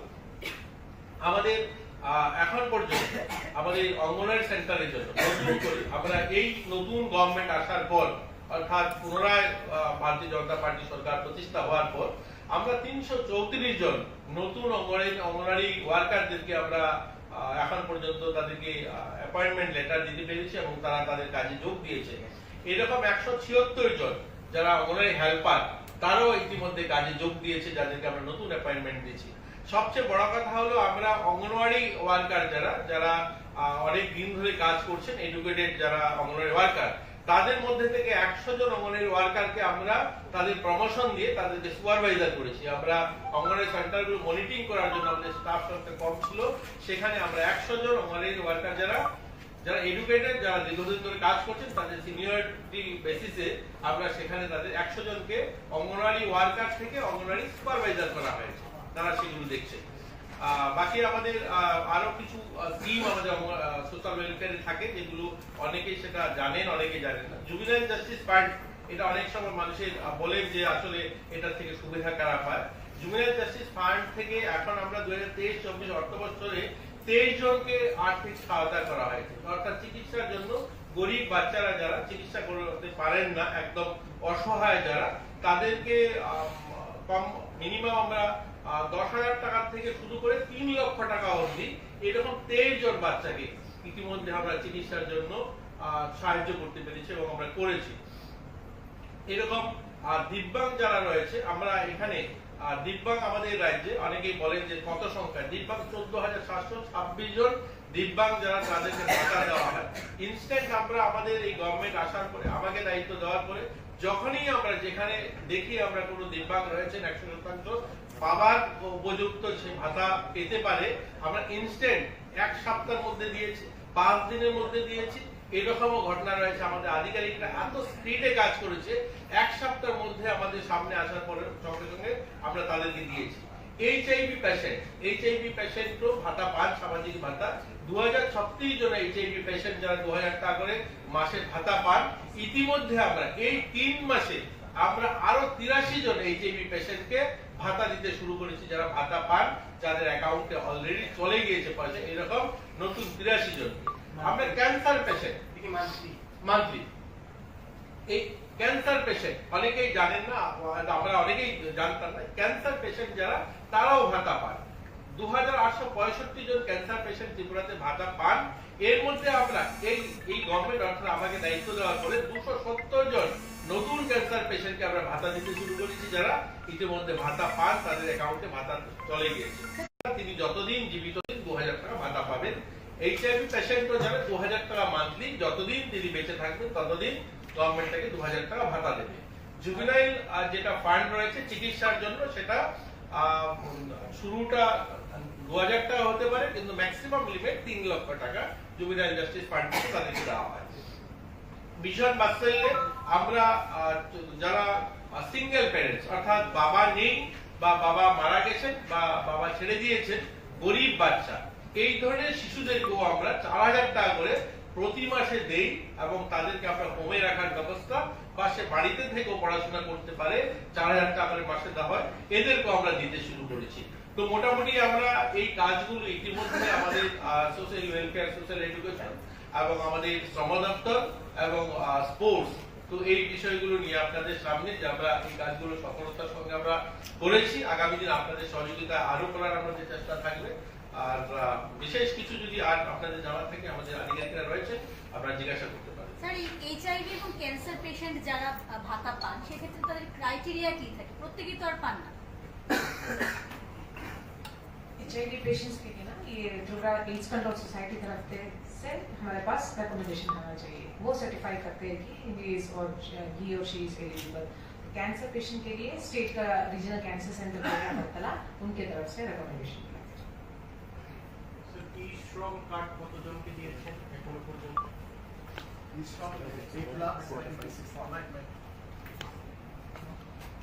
2,56,000 আরো কিছু কি পেন্ডিং আছে না সবগুলো দেওয়া হয়ে গেছে স্যার স্পোর্টসের ব্যাপারে বলছিলেন যে অসমাপ্ত কাজগুলো সমাপ্ত করার প্রয়াস চলছে, তো সেক্ষেত্রে নরসিংগড়ে যে আমাদের একটা স্টেডিয়াম হচ্ছে বহু বছর থেকে, এটা মানে বিগত সরকারের সময় থেকে এটা আটকে রয়েছে বা এখন আবার শুরু হয়েছে, তার অগ্রগতি কত? নরসিংগড়ে যে স্টেডিয়ামটা হচ্ছে এটা ত্রিপুরা সরকারের নয়, এটা PCA Tripura cricket association BCCI অর্থ সহযোগিতা তারা করছেন। তো এটা আমাদের সরকারি দপ্তরের অধীনে নয়, তারপরেও আমরা যেহেতু স্পোর্টস রিলেটেড আপনারাও জিজ্ঞাসা করছেন, ক্রিকেটটা স্বতন্ত্র বোর্ড তারা তাদেরটা করে, তারপরেও গভর্নমেন্ট নজরদারি রাখছে। আমার যতটুকু ধারণা হয়তো 5-6 মাসের মধ্যে তারা কমপ্লিট করে দেবে। স্যার ভবিষ্যৎ কর্মা দপ্তর টিআই এর জন্য ইমপ্লিমেন্ট হয়েছে, এটা কতটুকু কি অবস্থায় আছে? এটাও আন্ডার প্রসেস, সেটা দেখছেন। এটার কিছু কমপ্লেইনও রয়েছে অনেকের, আবার এটা নিয়ে গিয়েও রয়েছে, এগুলো দেখছেন দপ্তর, সেগুলো সময় বলবে কি করবে।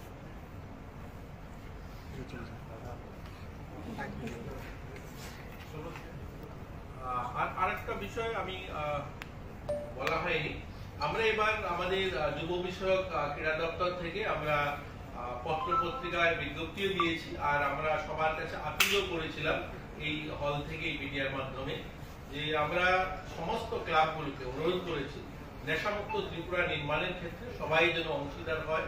এবার দুর্গাপূজার মাধ্যমে আমরা ক্লাব, সার্বজনীন পূজা মণ্ডপ সবাই যেন অধিক থেকে অধিকতর আমরা প্ল্যাকার্ড, হোর্ডিং, পথনাটকের মাধ্যমে আমরা মানুষকে অ্যাওয়ারনেস করি। তার জন্য যারা খুব ভালোভাবে করবে এই ধরনের আমরা প্রথম, দ্বিতীয়, তৃতীয় আমরা প্রত্যেক জেলা ওয়াইজ মাননীয় মুখ্যমন্ত্রীর হাত দিয়ে তাদেরকে আমরা সংবর্ধিত করব এবং আর্থিকও তাদেরকে একটু সাহায্য করব এবং তাদেরকে সার্টিফিকেটও দেওয়া হবে যারা বেস্ট সামিল হবে। তো আমি আপনাদের মাধ্যমে আবারও বলছি, এর জন্য আমরা একটা অ্যাপস তো তৈরি করেছি, সেই অ্যাপস এর মাধ্যমে তারা গিয়ে তাদের পুজো মণ্ডপের ফটোগ্রাফ বা তারা কি করছে সেগুলো আপলোড করতে পারে। জাতীয় যুব 22 থেকে 27 নম্বর জাতীয় যুব প্রতিযোগিতা হবে, কোথায় হবে এবং কোন রাজ্য আন্ডার 17 স্কুল লেভেল, আন্ডার 17 গোটা ভারতবর্ষ থেকে প্রত্যেক রাজ্য থেকেই আসবে এবং সেটা এখন স্থান নির্ধারণ আগরতলাতেই হবে। তো আগরতলাতে আমাদের যে রয়েছে, যেমন আমাদের এনআরসিসি রয়েছে, যেখানে যেখানে রয়েছে থাকা বা করার সেখানেই হবে। তো এখনো ফাইনাল সবকিছু হয়নি, আপনাদেরকে তারিখটা আমি অ্যাডভান্সে বললাম। গার্লস বয়েজ দুটোই রয়েছে, গার্লস বয়েজ দুটোই রয়েছে। আর কিছু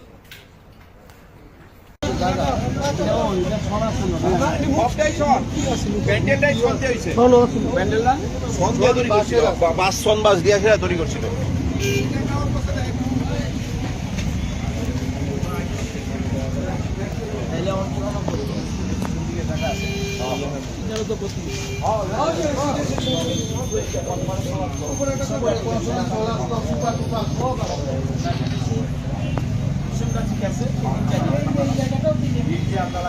উপরে একটা জিম আছে, জিম আসছে উপরে, মাঝখানে কনফারেন্স হল বানাইছিলাম, গাছ কিছু লাগে পুরা বুঝে ইহান্তিক তো স্টার্ট মানে প্যান্ডেল পুরা মূর্তি পুরা আগুন গেছে, প্যান্ডেল কমপ্লিট আসলো তো অনেক একদম টোটালি কমপ্লিট আছে। কেমনে কি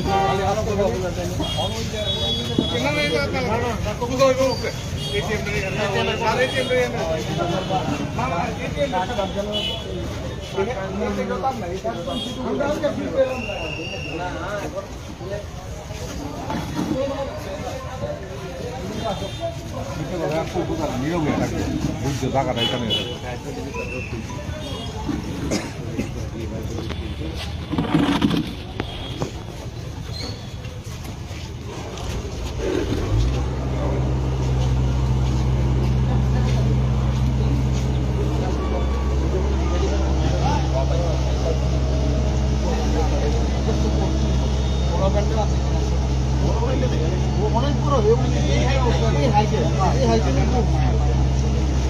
তারটার থেকে একটু নিচে আসি, তারটার থেকে একটু নিচে আসি, উপরে তারটার থেকে একটু নিচে আসি।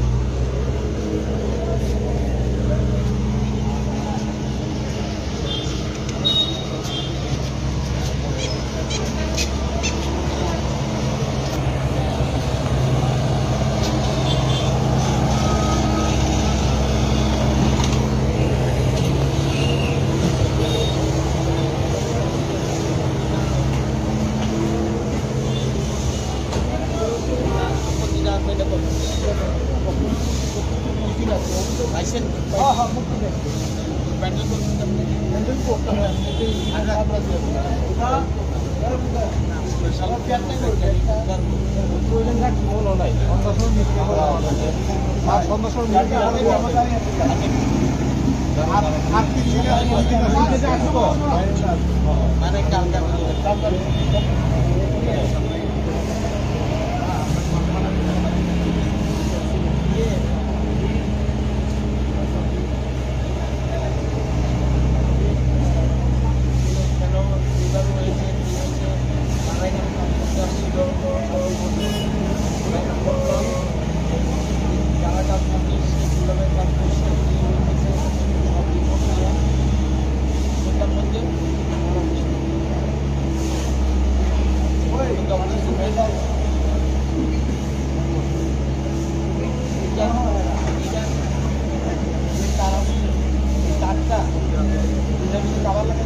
যেখানে পূজা হচ্ছে যতগুলি পূজা হচ্ছে না স্যার এই ক্লাবের সামনে তার এরকম আছে যে ক্লাবের সামনে তারগুলি কাছাকাছি সব জায়গায় ছোট ছোট থাকে এটা সবটা কাগজ করি হ্যাঁ স্যার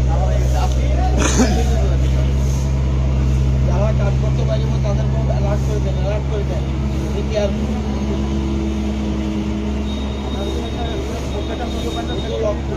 জিনিসের উপর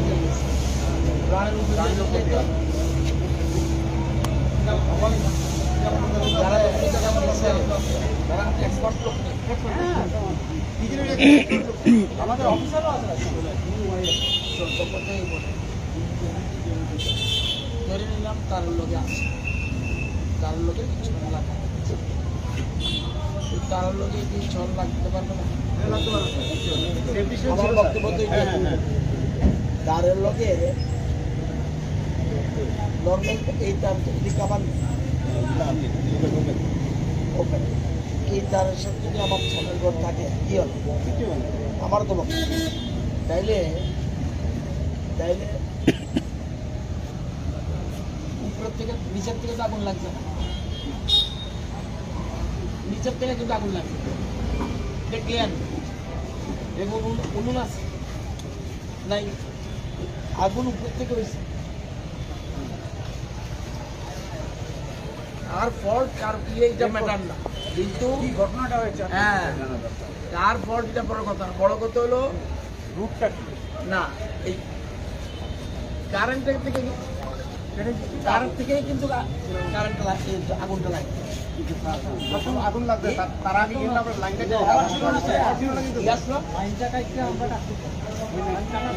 আরে তাহলে কোথেকে আগুন লাগবে আরে ভাই আগুন করতে আসবে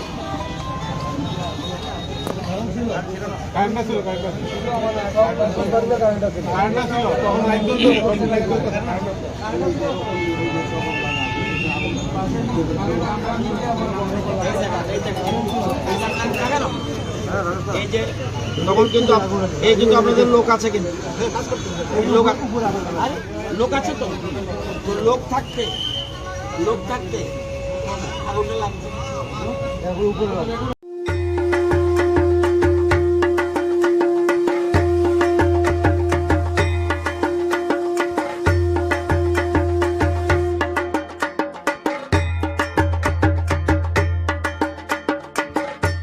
নমস্কার। শারদা উৎসব উপলক্ষে সকল রাজ্যবাসীকে আমি হার্দিক শারদীয় শুভেচ্ছা ও অভিনন্দন জানাচ্ছি। উৎসব সকল জাতি, ধর্ম, বর্ণ ও সম্প্রদায়ের মানুষকে একাত্ম করে তোলে। ধর্মীয় পরিমণ্ডলের মাধ্যমে গড়ে ওঠে সম্প্রীতি ও সৌভ্রাতৃত্ববোধ। তাই উৎসব আমাদের জীবনের অনুষঙ্গ। শারদা উৎসবের দিনগুলোতে প্রতিটি এলাকায় পারস্পরিক সৌহার্দ্য বজায় রাখা, শান্তি শৃঙ্খলা রক্ষা করা এবং নেশার বিরুদ্ধে জনচেতনা সৃষ্টি করা সকল নাগরিকদের দায়িত্ব। বিশেষ করে দুর্গাপূজা আয়োজক বিভিন্ন ক্লাব, সংস্থা ও সংগঠকদের বিশেষ দায়িত্বপূর্ণ ভূমিকা রয়েছে। একজনের আনন্দ যাতে অন্যজনের দুঃখের কারণ না হয় সেদিকে আমাদের সকলকে দায়িত্বপূর্ণ ভূমিকা পালন করতে হবে। যান দুর্ঘটনা এড়াতে ট্রাফিক বিধি মেনে চলুন। দ্রুতগতিতে ও নেশাগ্রস্ত অবস্থায় যানবাহন চালানো দুর্ঘটনার প্রধান কারণ, তাই দুর্ঘটনা এড়াতে এগুলো পরিহার করা উচিত। উৎসবের দিনগুলোতে রাজ্য প্রশাসন সদা তৎপর রয়েছে। যে কোনো প্রয়োজনে প্রশাসনের সঙ্গে যোগাযোগ করুন। উৎসবের দিনগুলোতে সহায়তা প্রদানের জন্য আরক্ষা প্রশাসন সহ জরুরি পরিষেবার সঙ্গে যুক্ত প্রশাসনের কর্মী বন্ধুরা প্রস্তুত রয়েছেন। সকলের সহযোগিতায় শারদোৎসবের উৎসবের দিনগুলি আনন্দমুখর হয়ে উঠুক। দেবীর দশভুজার আশীর্বাদ আমাদের সকলের উপর বর্ষিত হোক। আমি সকল রাজ্যবাসীর সুখ, সমৃদ্ধি ও আনন্দময় জীবন প্রত্যাশা করছি। সকলকে আবারও শুভ শারদীয়ার প্রীতি ও শুভেচ্ছা জানাচ্ছি। নমস্কার। আমাদের এই বাজেট অধিবেশন, এই অধিবেশনে আমি ব্যক্তিগতভাবে এবং রাজ্য সরকারের পক্ষ থেকে এবং সমবায় দপ্তরের একজন মিনিস্টার হিসাবে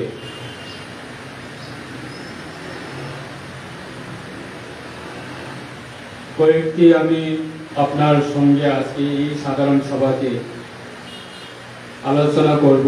বিশেষ করে আজকে এই সমবায় দপ্তর আপনারা সবাই অবগত আছেন।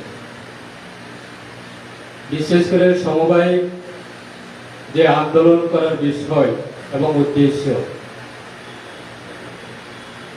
আমাদের ভারত যখন আমরা স্বাধীনতা লাভ করি, স্বাধীনতা লাভের পরে আমাদের দেশ যখন স্বাধীন হয়, তখন থেকে আমাদের এই সমবায় দপ্তর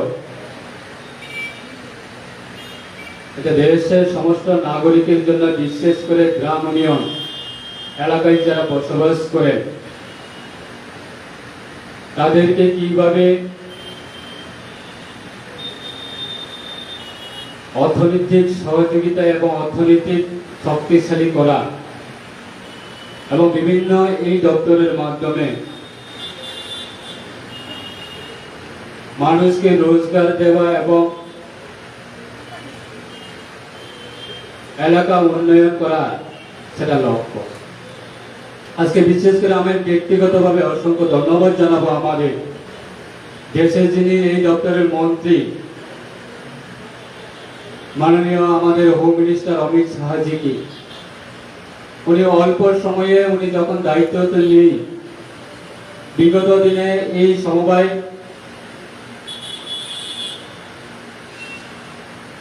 সেপারেট কোনো ডিপার্টমেন্ট ছিল না। আজকে এই সমবায় আজকে ভারত সরকারের একটা অন্যতম একটা দপ্তর হিসাবে যিনি দপ্তরের মন্ত্রী, যিনি দায়িত্ব নিয়ে কাজ করছেন। অল্প সময়ে উনি যেইভাবে এই সমবায় দপ্তরটাকে এটা সুন্দর পলিসি এবং বিভিন্ন রাজ্যে দেশের অর্থনীতিটাকে যেগুলো ভাবে হোক শক্তিশালী করার ক্ষেত্রে একটা অঙ্গ হিসাবে এই সমবায় দপ্তর কাজ করছে। আজকে আমি অবাক হলাম যে এত বছরের পরে ধর্মনগরে একটা কোঅপারেটিভ সোসাইটি যে বাৎসরিক সাধারণ সভা, সেটা আমাদের যারা এই কোঅপারেটিভ যারা সদস্য রয়েছে, যারা মেম্বার্স রয়েছে, আজকে আমাদের এই সাধারণ সভা আমাদের জন্য কত গুরুত্বপূর্ণ সেটা আমাদের জানা দরকার।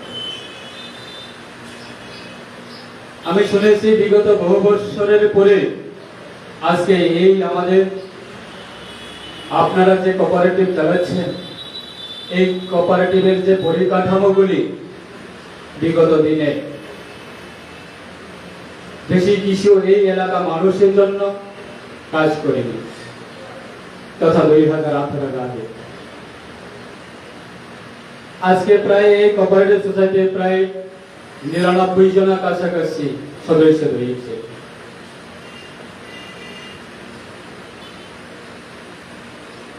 সত্যি আমাদের মানসিকতা এবং আমাদের যে কর্তব্য, সেটা বিগত দিন থেকে, বিগত আমল থেকে আমরা আজকে পর্যন্ত নিজের যে মানসিকতা সেটাকে সম্পূর্ণ করার ক্ষেত্রে আমরা এগিয়ে আসতে পারিনি। আমি প্রায় প্রত্যেকটা আমাদের প্রাইমারি কোঅপারেটিভ সোসাইটি যে ডিস্ট্রিক্টে যে ডিভিশনে রয়েছে সেই জায়গাতে আমরা প্রত্যেকটা সময় আমরা যাই এবং আমি দায়িত্ব পাওয়ার পরে বিশেষ করে আমাদের প্রত্যেকটা ডিস্ট্রিক্টে এই সমবায় দপ্তর বা সমবায় দপ্তরের মাধ্যমে বা সমবায় দপ্তরের সহযোগিতায় কি কি কাজ করছে এবং কি কি সোসাইটি আছে সেটা আমরা খবর এবং প্রায় ভিডিও মিটিং প্রায় সময় আমরা করতাম।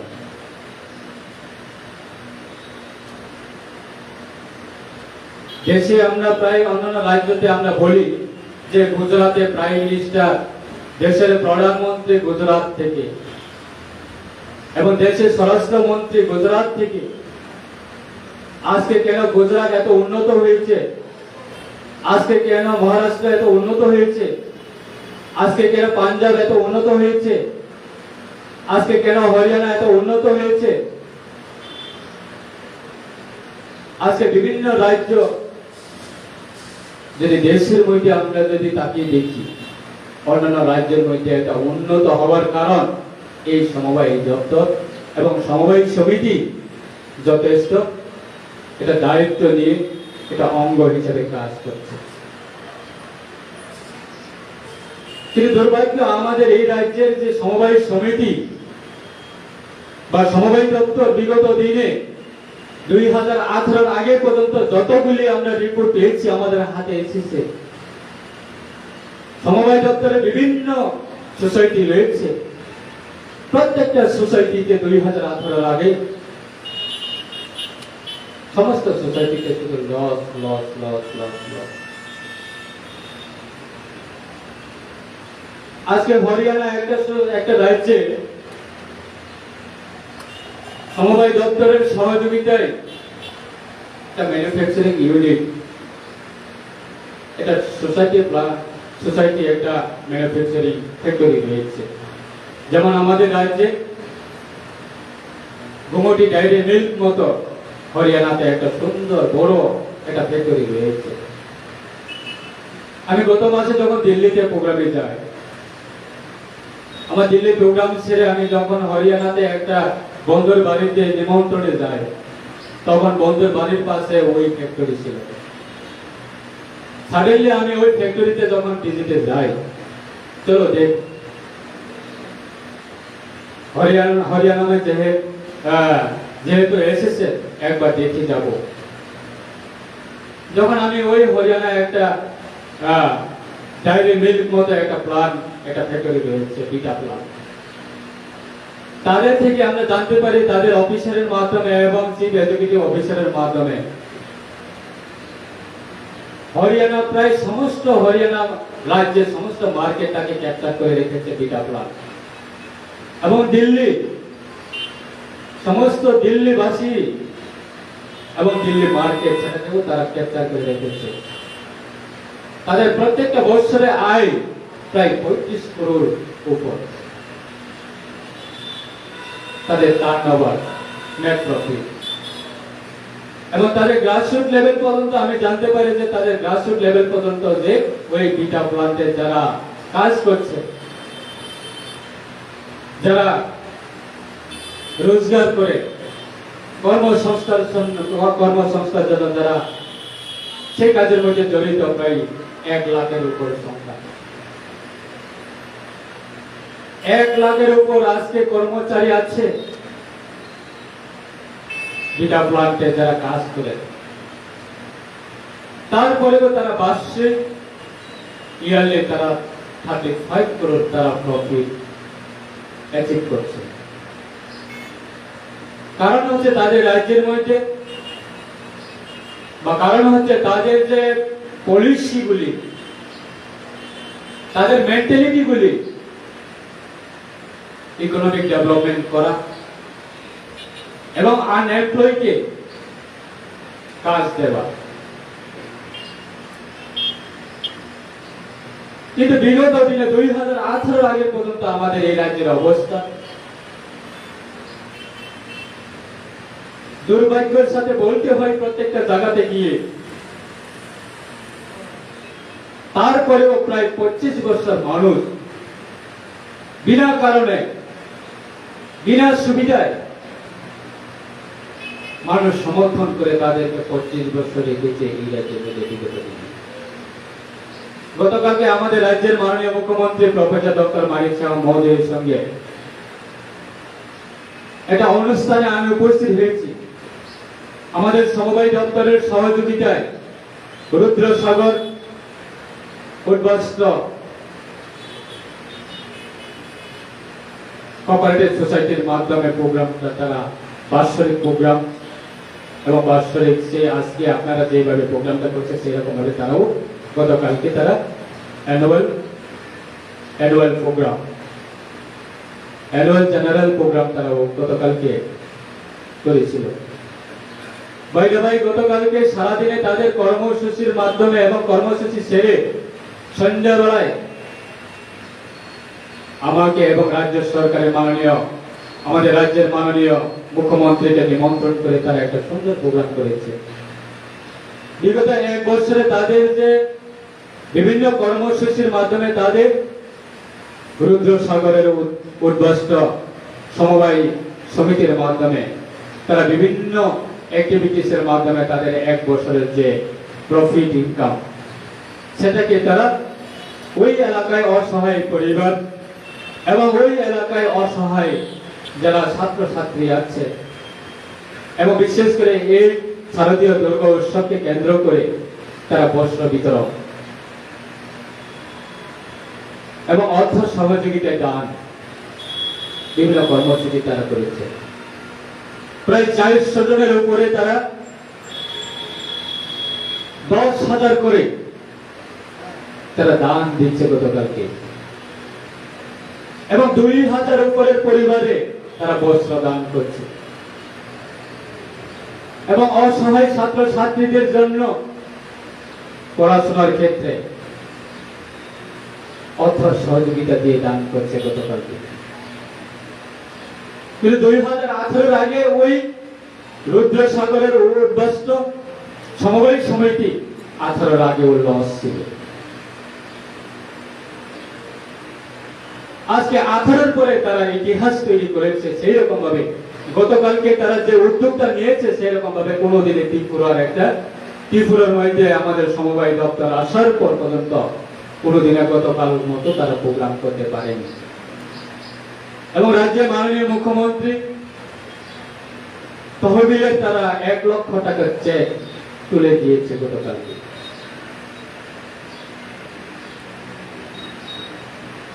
সেটা হচ্ছে আমাদের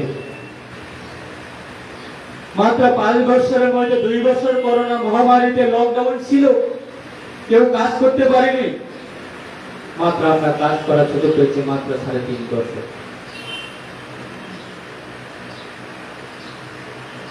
পলিসিগুলি আমাদের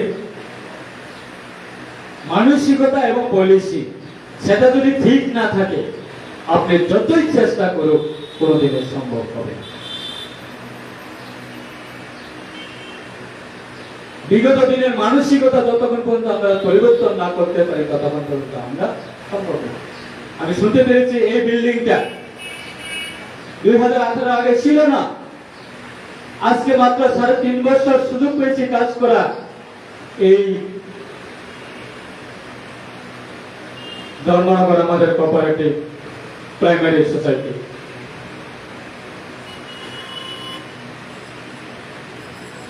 আজকে 3.5 বছরের মধ্যে যদি এইরকম মানসিকতা নিয়ে যদি এই সুন্দর একটা প্রজেক্ট তৈরি করতে পারে তাহলে বিগত দিনে পারছে না কেন?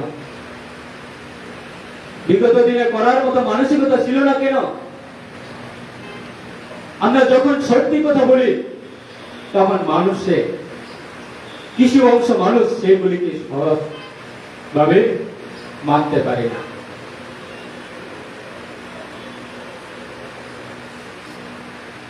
এবং আমি অনুরোধ রাখবো